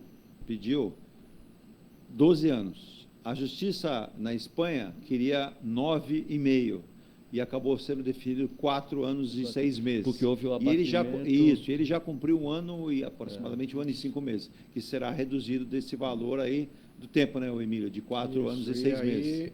Como lá, como aqui, existe a progressão do regime em que ele está. Então, hoje, ele está no regime fechado.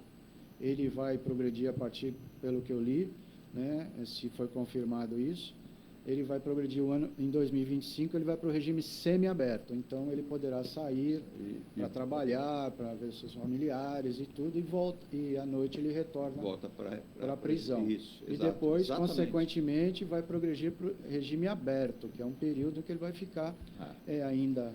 Onde ele não pode se envolver em nenhuma outra ocorrência sob pena... Segundo consta na sentença, o que eu li, ele também foi condenado a 5 anos fugiu a palavra agora. Trabalho na sociedade. Isso, trabalho na sociedade. Exato. Fora ele tem que indenizar a vítima, parece que são 150 mil... Isso já foi feito, né? Já foi feito, por isso que a pena, como o Chaves falou, abateu do tamanho da pena. Todas as custas processuais ele também tem que pagá-las. Bom, eu vou rapidíssimo intervalo, Virginia, vamos ao intervalo. E antes, só aqui mais uma informação do programa, nós estamos aqui às 9h54. Operação Verão chega a 34 mortes na Baixada Santista, após confronto no Morro do José Menino ontem. O secretário de Segurança do Estado de São Paulo, Guilherme Derrite, disse o seguinte: o verão pode terminar, mas a Operação Verão não. Operação Verão, junto com a Escudo, irão continuar na Baixada Santista.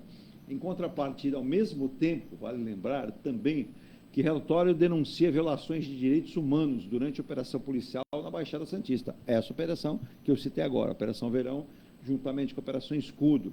E um documento foi entregue à Procuradoria-Geral da Justiça do Estado de São Paulo, através do professor Cláudio Silva, que é o ouvidor da Polícia do Estado de São Paulo, e também do Dr. Mário Sarubo, que é o secretário nacional de Segurança Pública. O Emílio, quando há esse tipo de constatação de que direitos humanos estão sendo infringidos, que, por exemplo, vou citar aqui, eu não estou querendo criminalizar ninguém, gente, entenda isso. Uma pessoa é colocada um saco na cabeça dela, sufocação, para que ele conte alguma coisa. Segundo o ouvidor, pessoas foram mortas sem ter nenhum tipo de prova de envolvimento com crime, como aconteceu com o catador de lixo. E aí você tem o ouvidor das polícias do Estado, e agora o doutor Mário Sarubo, que é uma autoridade, foi elencado pelo presidente Lula e pelo ministro também, então, que era o ministro Flávio Dino, para ser o novo homem a tocar isso. Compromete a ação policial? Assim, né, a grosso modo, parece que está havendo pouca inteligência, como lembrou aqui o Fernando Chagas, nessa situação. Resolveu aí o secretário, né, enviar aí policiais da Rota, BAEP, COI, né, que são forças especiais da Polícia Militar de São Paulo. E o que parece, né, pela quantidade de mortos, a princípio, parece que algo muito equivocado está acontecendo aí. É claro que a polícia não vai chegar em lugares, né, comandados pela criminalidade, pelo crime organizado com flores, né, como se fala, é óbvio, né, e eles reagem àquilo que acontece. É preciso ter cuidado, né, com a palavra aí, com todo o respeito do ouvidor, mas precisa investigação, e isso vai ficar a cargo da Polícia Civil, que é quem é responsável para investigar o que realmente está acontecendo. Então, tudo tem o seu momento. O papel dele é realmente fazer isso, denunciar. Parece que tem aí um rapaz aí que tinha um problema de deficiência, algum tipo de deficiência, era surdo, algo assim, e foi morto pela polícia. Esse é um caso aí que tem maior destaque nessas denúncias. Eu vejo que, mas na verdade, assim, por de fora, eu vejo que está precisando um pouco mais de inteligência. Não é possível.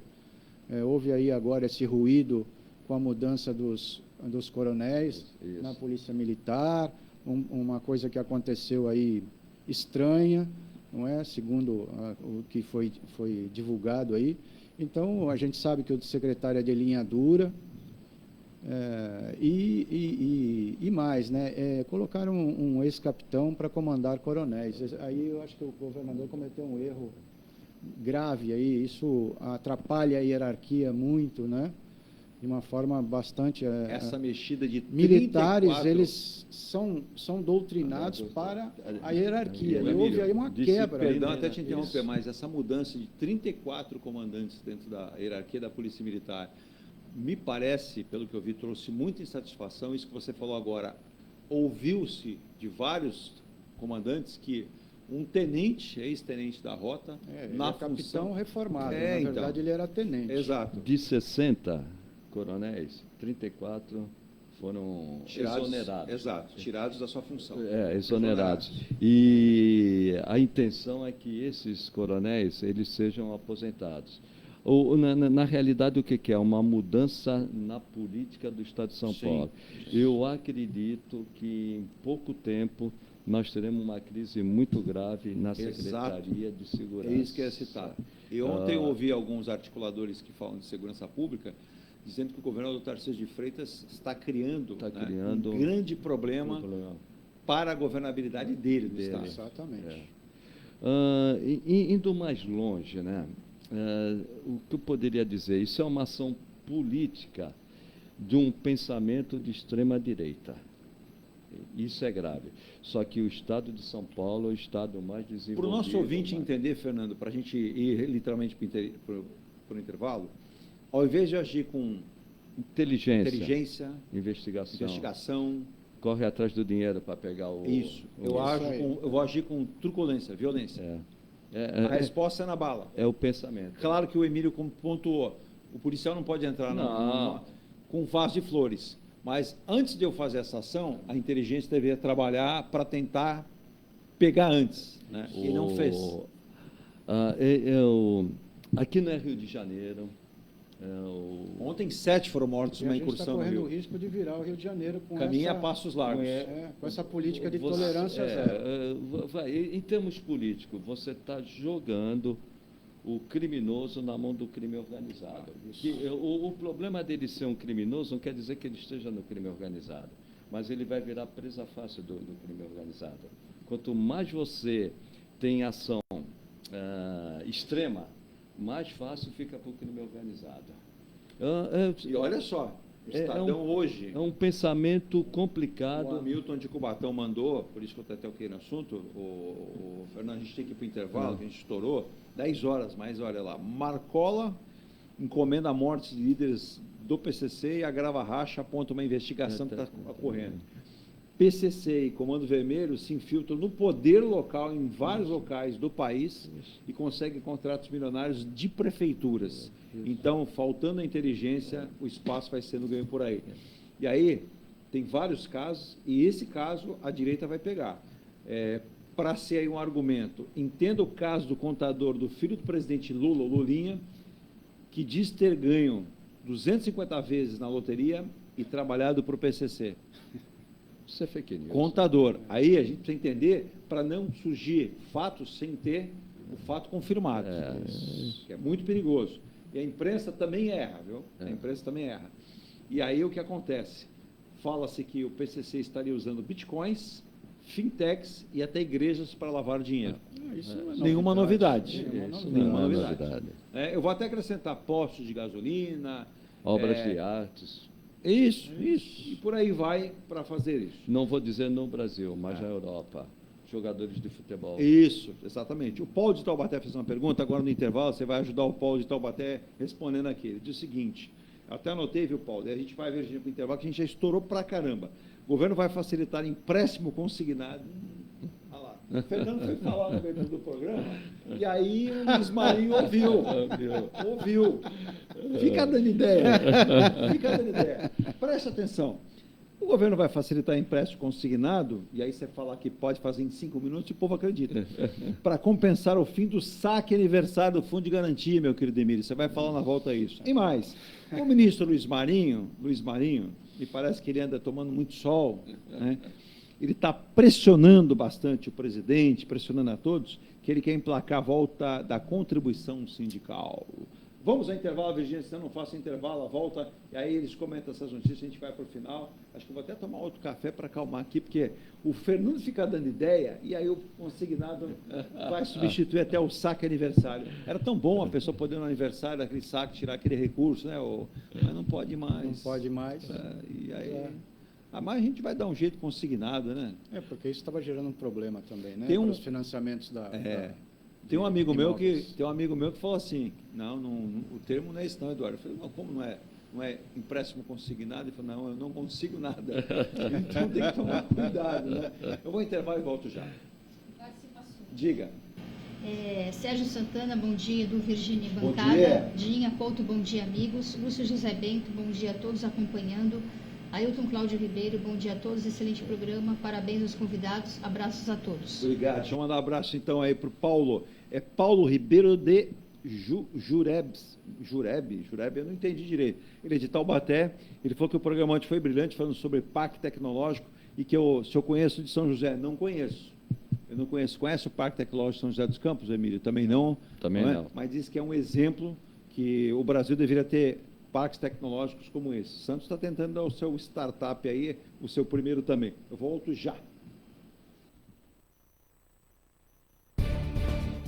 A Engelife Construtora, empresa do Grupo Enge Plus, apresenta o residencial Piazza Torino. 3 opções de plantas, com 38, 57 ou 67 metros quadrados. 13 espaços de lazer e conveniência. Plantão de vendas, Rua João Alfredo, 363, Santos. Visite o decorado. Fale com nossos corretores. WhatsApp 13 99151 9431. Engelife Construtora. Antes de comprar, Forte Vistoria.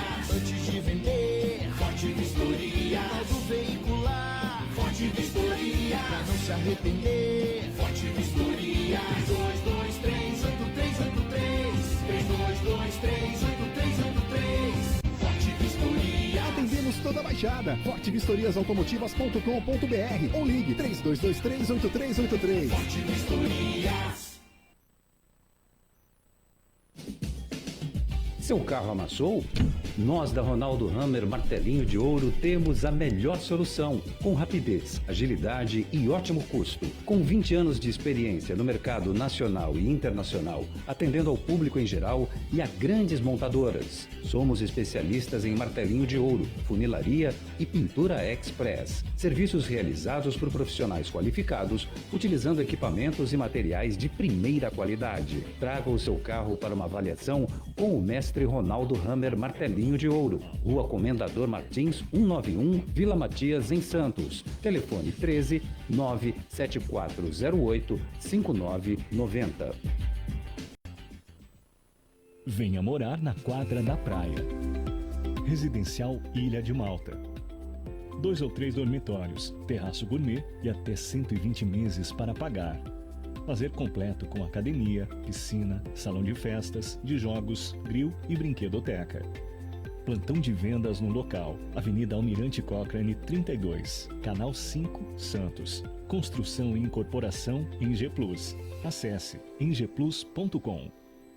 Mecânica Eliomar, oficina especializada multimarcas, com garantia de segurança em todos os serviços, injeção eletrônica, elétrica e mecânica em geral. Mecânica Eliomar, essa você pode confiar. Que tal poder contemplar essa vista do seu novo endereço? Residencial Mykonos, o imóvel dos seus sonhos com a qualidade Enge Plus. Apartamentos de 2 ou 3 dormitórios, 3 opções de plantas e até 120 meses para pagar. Lazer completo com piscina, salão de festas, espaço grill, brinquedoteca, salão de jogos e academia. Localização excepcional, perto de tudo. Rua Ricardo Pinto 63. Plantão de vendas no local. Construção e incorporação Enge Plus. Acesse engeplus.com.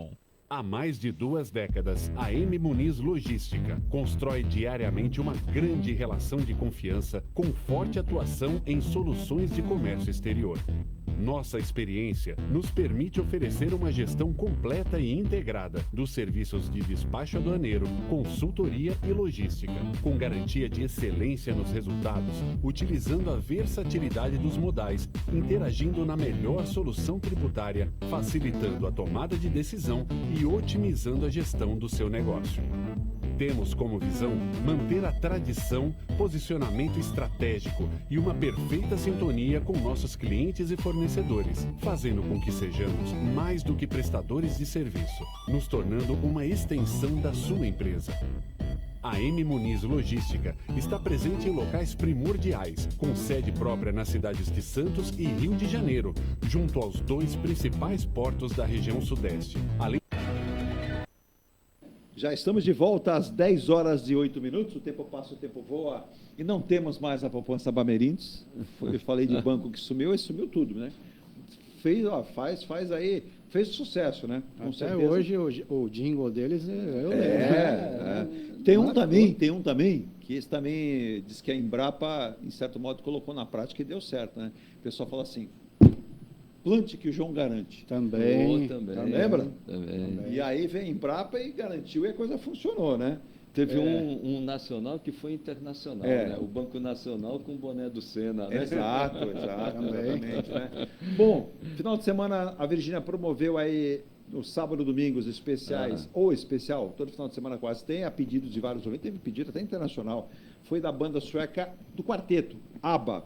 Esse final de semana nós vamos ter aqui o especial de uma banda americana que tem no seu vocalista talvez o maior artista em termos de doações para causas assim importantes como violência, abuso de crianças e mulheres, animais.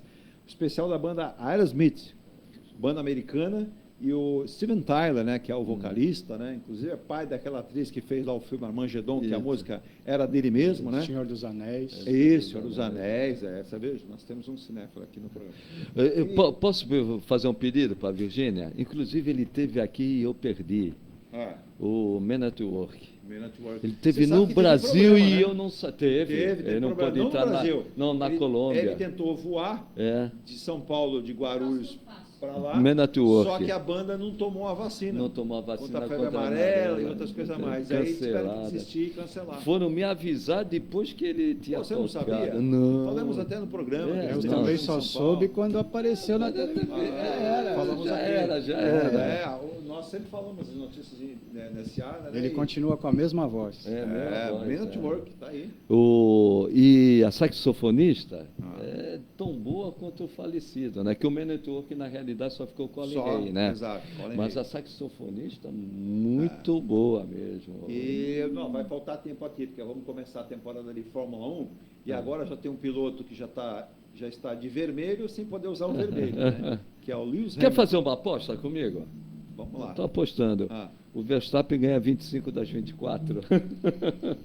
Essa aposta. Ele vai ficar em segundo na 25. Boa. Ele ganha 24 também. E fica em segundo na última. Se tiver que apostar, eu faço isso. A superioridade é imensa. Eu só pegar então para comentar então o Emílio, na volta aqui às 10h10. O governo quer facilitar então essa questão de empréstimo consignado para compensar o fim do saque. Uma coisa não tem nada a ver com a outra, né, Emílio? É tentar tapar um buraco de uma coisa que era um direito do trabalhador, que era o saque aniversário do Fundo de Garantia, facilitando o consignado, que o Fernando antecipadamente já o fez. Fica dando ideia. Está vendo? O pessoal copia. Pois porque o Fundo de Garantia, na verdade, ele foi criado, é um seguro do trabalhador, Exato. Né? No caso de demissões, né? E também é utilizado muito para a compra da casa própria. E aí foi criado esse saque. Aí você acostumou o brasileiro no seu aniversário ir lá e retirar um dinheiro, né? Muito ou pouco, mas era um dinheiro que ajuda, um dinheiro sem precisar fazer empréstimo consignado. E agora tiram do trabalhador essa possibilidade. E vai gerar aí o endividamento, né? O que a gente sabe, né? Eu lido com a causa previdenciária e todos os clientes têm não só um, mas vários empréstimos consignados. E às vezes a família, né? Isso. Exato. Então, isso criou um endividamento muito grande da população. Então, eu acho que seria... Eu sei também que isso, pelo que diz o governo, né, estava criando um buraco no fundo de garantia, aumentando os juros da financiamento da casa própria. Eu não acredito que isso seja... prospere assim, né? É verdade, totalmente verdadeiro essa motivação, Não é? E não acho uma boa notícia para o trabalhador. Eu também não acho. Agora, em contrapartida, o Luiz Marinho querendo a volta de toda... dia sim, ele toda vez que tem oportunidade, ele coloca a volta da contribuição sindical, que já morreu há algum tempo. Me parece que o presidente Lula não é um entusiasta disso, deixou claro em várias vezes que existem outras formas, mas o Luiz Marinho insiste. Questão trabalhista no Brasil não tem nenhum problema, não? Muito problema. E aí ele fica pensando só na contribuição sindical? Eu acho que ele devia avisar mais o geral, né, o bojo, a situação toda dos trabalhadores e não ficar com uma pauta única. A pauta única dele parece ser essa. Não se ouviu falar nada que não fosse essa coisa. Não é? Ele tentou também aquele decreto ano passado, que foi suspenso agora novamente. Não é? Ele tentando dar uma canetada. A verdade é que os sindicatos no Brasil estão falidos. Né? Então, a representatividade sindical já há muito deixou de ser representativa. Redundância, mas... Sim. Então, agora ele procura financiar os sindicatos, mas os sindicatos também, isso causa uma conveniência aos sindicatos que vão viver, né, dessas contribuições. Exato. É isso, e a gente sabe que o STF já pacificou, dizendo que tudo bem, contribuição sindical, porém é necessário que os sindicatos deem oportunidade da pessoa rejeitar. E a gente também tem conhecimento que os sindicatos dificultam muito a possibilidade da pessoa, de lá o trabalhador, dizer assim, em receber até essa declaração de que não quer que seja descontado. Sim. Então, existe aí, né, uma coisa que precisa ser resolvida antes de impor novamente a contribuição sindical. É isso. E tem um ponto, rapidamente, do endividamento, que é importante, o que o Emílio falou.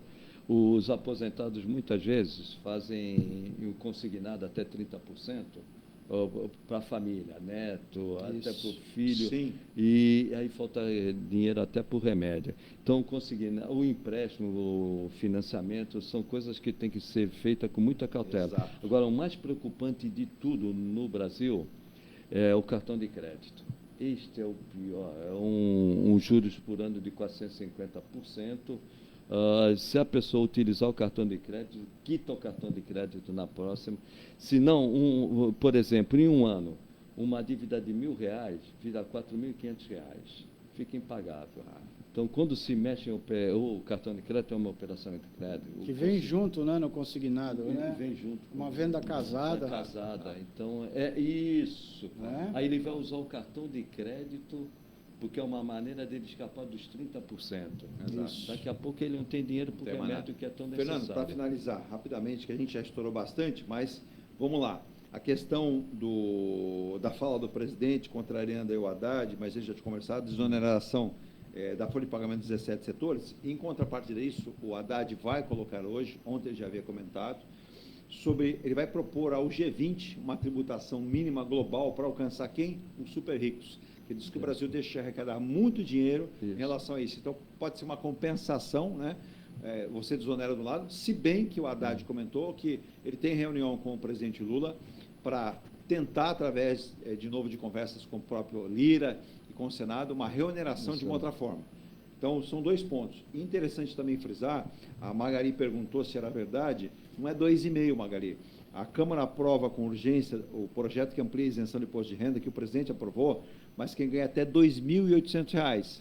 Não muda muito, você falou 2.500, é 2.800. Eu acho que é um caso até de justiça em relação a essa faixa salarial. Né?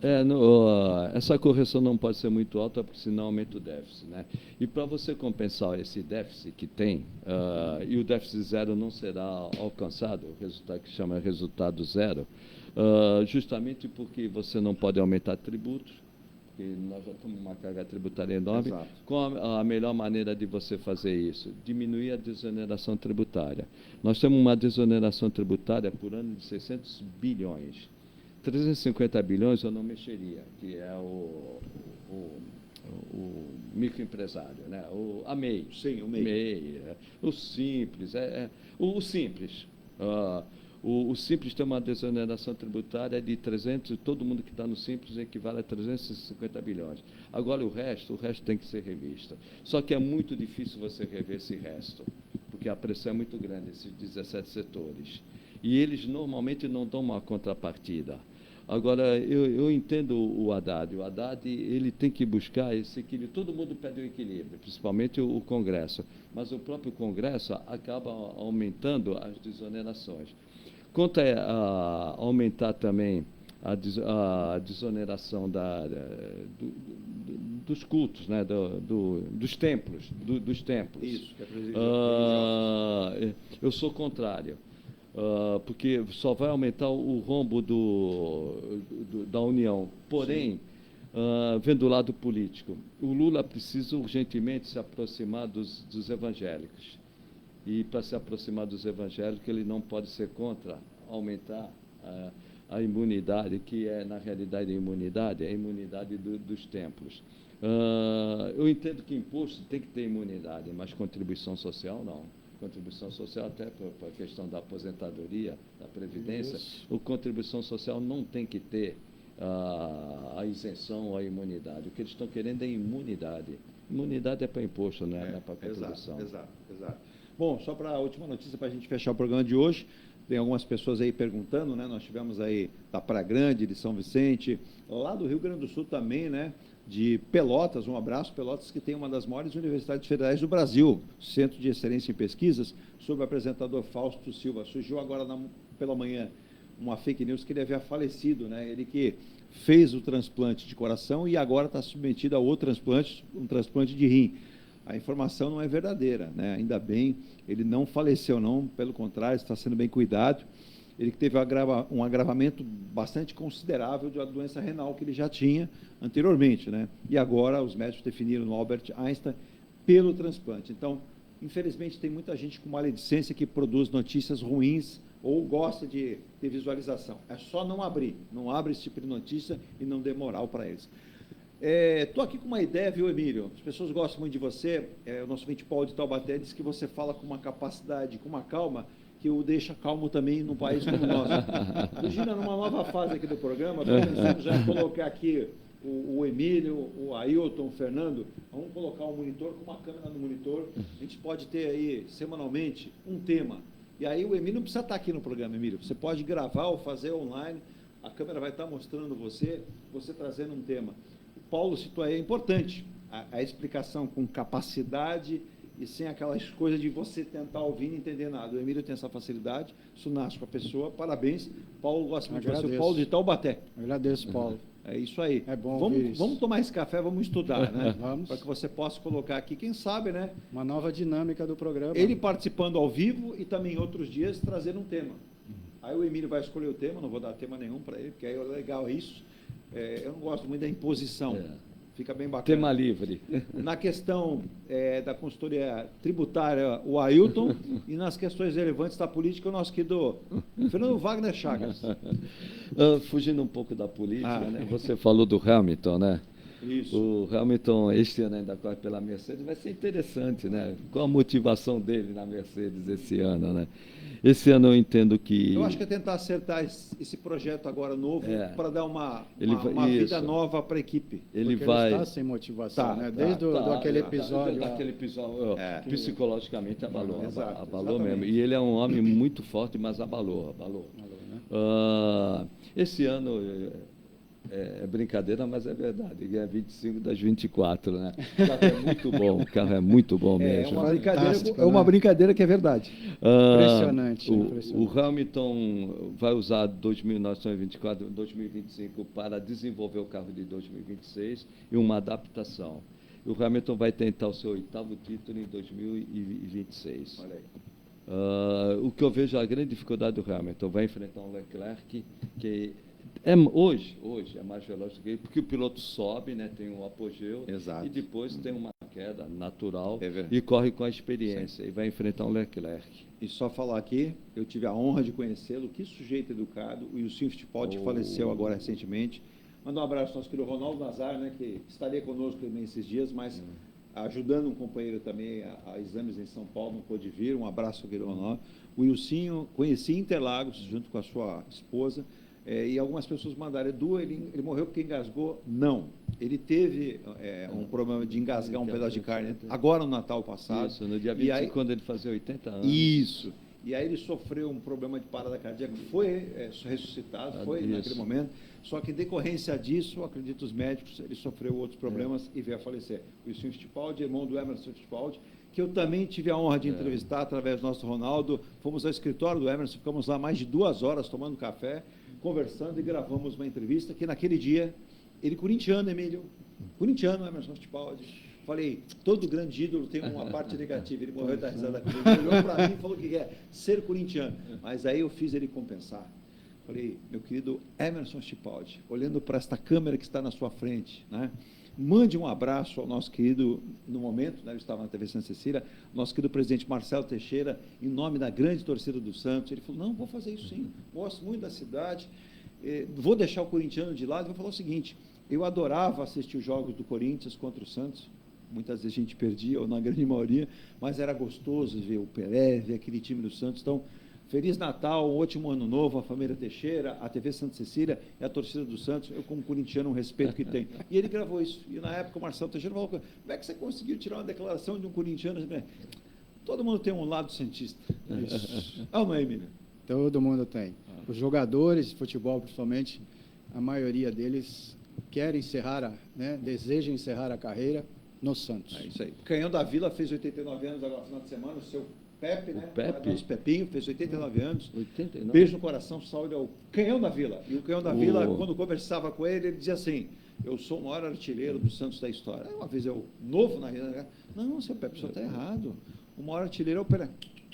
Você é novo, você vai aprender. O Pelé é extraterrestre, não conta. Eu sou humano. O Pelé é extraterrestre, eu sou. Edu, só você tocou no Ilcinho.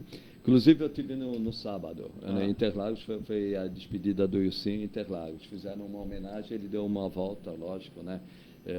No caixão, né? Já falecido, deu uma volta em Interlagos. O Rossi, que em 1970 começou o Rossi é paulistano, mas um dos meus melhores amigos, a gente em 1970 nos conheceu pulando o muro de Interlagos para ver o Ilcinho. Não sigo o exemplo não, hein? Pular o muro não, invasão do domicílio. Não, o gostoso era não pagar, era pular o muro de Interlagos. Bons tempos, né? Bons tempos, né? E era um muro baixo, hoje isso é impossível, né? E eu fui lá, o Rossi falou, sobe aqui, aí depois eu desço, ele tem casa aqui, né? E fizeram uma homenagem muito bonita para Interlagos do Ilcinho. Tem um ponto que o Ilcinho morreu magoado. O Ilcinho, ele teve a iniciativa de fazer o Copersucar Fittipaldi. Exato. É o único carro no mundo até hoje feito fora da Inglaterra. É verdade. A Honda do Japão faz o carro na Inglaterra. Se você pegar outra equipe, a Penske, a Parnelli, no passado, americanas faziam um carro na Inglaterra. Foi mal entendido, principalmente pela imprensa não especializada, que não apoiou, não respeitou. Massacrado. Conseguiu resultados razoáveis, relativamente bom, só que a imprensa brasileira não especializada não e vale lembrar, né, o Ilcinho ele deixou para o irmão correr, preferiu a administração, depois contrataram contrataram o Emerson e depois o Keck Rosberg, que veio... Aí foi um dos erros, antecipar a vinda do Emerson. Ali foi uma precipitação. Deveria ter um piloto que não fosse o Emerson, usar a imagem do Emerson com o Hoffman. O Ilcinho e o Hoffman deveriam continuar. É isso aí. O Emerson estava com uma pendência financeira com a McLaren, deixou a McLaren, seria campeão daquele ano, em 76 que o Hunt foi campeão, mas de qualquer maneira, o Ilcinho foi importante, o Ilcinho era o mais velho, e quem deveria ir para a Europa seria o Ilcinho. Exato. Mas como o Emerson era tido como o melhor piloto, o Ilcinho abriu mão e ajudou o Emerson a ir para a Europa. Então, se hoje nós temos o Emerson Fittipaldi, foi porque o Ilcinho foi fundamental para que o Emerson fosse. Grande figura. E uma vez, até rapidamente, tinham encerrado, foi final de 74, tinham encerrado os treinos da Copersucar Fittipaldi, que ela ia estrear em 75, e a gente logo via que o carro tinha uma série de problemas. E é interessante, eu passei a semana toda em Interlagos vendo esses treinos, aí veio o fim do ano, dezembro, nós estávamos, eu andava de bicicleta e ia até a praia de Pernambuco de bicicleta, eu e a minha turma, pendurava a bicicleta, eu vi o Ilcinho na praia, o guarda-sol. Aí eu falei, o senhor me desculpe, mas o problema da Copersucar, que eu passei a semana toda, foi esse. Aí ele virou para mim, senta aí, garoto, eu vou te explicar por que nós estamos assim. Fiquei 2 horas com ele no sol, batendo papo sobre a Copersucar Fittipaldi. Olha só. Ele sabia todos os problemas que tinha, só que ia ser difícil você resolver do dia para a noite. Faltava uma estrutura para isso. No Brasil não tinha tecnologia, ele fez o carro aqui todo no Brasil. E não tinha uma estrutura, teve o apoio da Embraer na época, não tinha estrutura. Quando um erro foi trazer o Emerson, antecipadamente, a pressão aumentou muito. O Emerson era bicampeão do mundo. Exato. E o outro erro é tentar fazer um carro nacional brasileiro. Nós não temos... Quando descobriu antes, mas quando houve a possibilidade de deixar aqui o Brasil ir para a Inglaterra, aí já faltou dinheiro, porque a Copersucar viu que estava sendo negativa para a imagem dela. Aí a Fittipaldi foi para a Inglaterra, tinha um bom carro, mas não tinha recursos para ao ponto do Keck Rosberg, que em 81 correu pela Fittipaldi, patrocinada pela Squall, em 82 o Keck Rosberg foi campeão do mundo. Exatamente. Bom, gente, você vê que é uma aula aqui de informações com a presença dos nossos convidados. Obrigado pela sua atenção. Continue com a gente aqui com a Rádio Star News 24 horas no ar. Estamos aqui nos despedindo hoje com, 28 minutos a mais do normal, mas valeu a pena, com muita informação e comentários precisos. Obrigado, doutor Emílio Puimi, que quem precisar de um advogado tributarista, previdenciário, também civil, com grande conhecimento na área trabalhista, deve entrar em contato com o doutor Emílio Puimi. Quais as redes sociais, ou qual é o contato aí, doutor Emílio? O meu telefone, 13-99166-1083, contato telefônico, contato pelo WhatsApp, consultas virtuais ou presenciais, e pelo Instagram também, Emílio Puimi, advocacia. Maravilha, né? Eu estou tanto com a Haddad na cabeça que eu falei de tributarista, né? Esse negócio de reforma tributária. Meu querido Fernando Wagner Chagas, um abraço, obrigado pela presença aqui no programa. E sempre é bom, né, rever os amigos e falar de assuntos importantes do dia a dia da Baixada do Brasil e que está do mundo, né? Porque ontem, por exemplo, ou anteontem, o presidente da França, Macron, disse que é hora e vez da França enviar tropas para a Ucrânia. Ele não sabe a besteira que ele falou e não sabe onde ele quer enfiar o nariz dele, né? E aí ontem o chanceler alemão declarou o seguinte: né, mandássemos um tanque da Alemanha, a França mande um tanque, nós estaremos estabelecendo a Terceira Guerra Mundial, porque você vai ter envolvimento da OTAN, que tem vários países. Agora, ele deixou claro, e outros membros da OTAN declararam, é questão de tempo disso acontecer. Não nesse momento, mas mais à frente deve acontecer. E a coisa pode se agravar, e a Europa ter que tomar uma posição dura se o Trump for eleito. Se o Trump for eleito, a tendência é ele se retirar ou retirar os recursos da OTAN. A Europa vai ter que se virar. Nós estamos num mundo muito complicado no momento. Pensamos pela pandemia, depois veio a invasão da Rússia na Ucrânia e depois... Israel em Gaza agora, e por aí vai. Precisamos de muita paz, né? Como disse nosso querido astrólogo, que lidera lá, junto com a Márcia Bernardo, a Escola Santista de Astrologia, que tem um curso agora para iniciantes, né? Entre em contato com a Escola Santista de Astrologia. Muitos conflitos estão previstos aí nos estudos astrológicos para o mapa do mundo, então muito cuidado, né? Cuidado com o que faz e com o que fala. Virginia, vamos embora? Vamos embora. Tchau, bom dia, até amanhã. Tchau, tchau. Quinta-feira.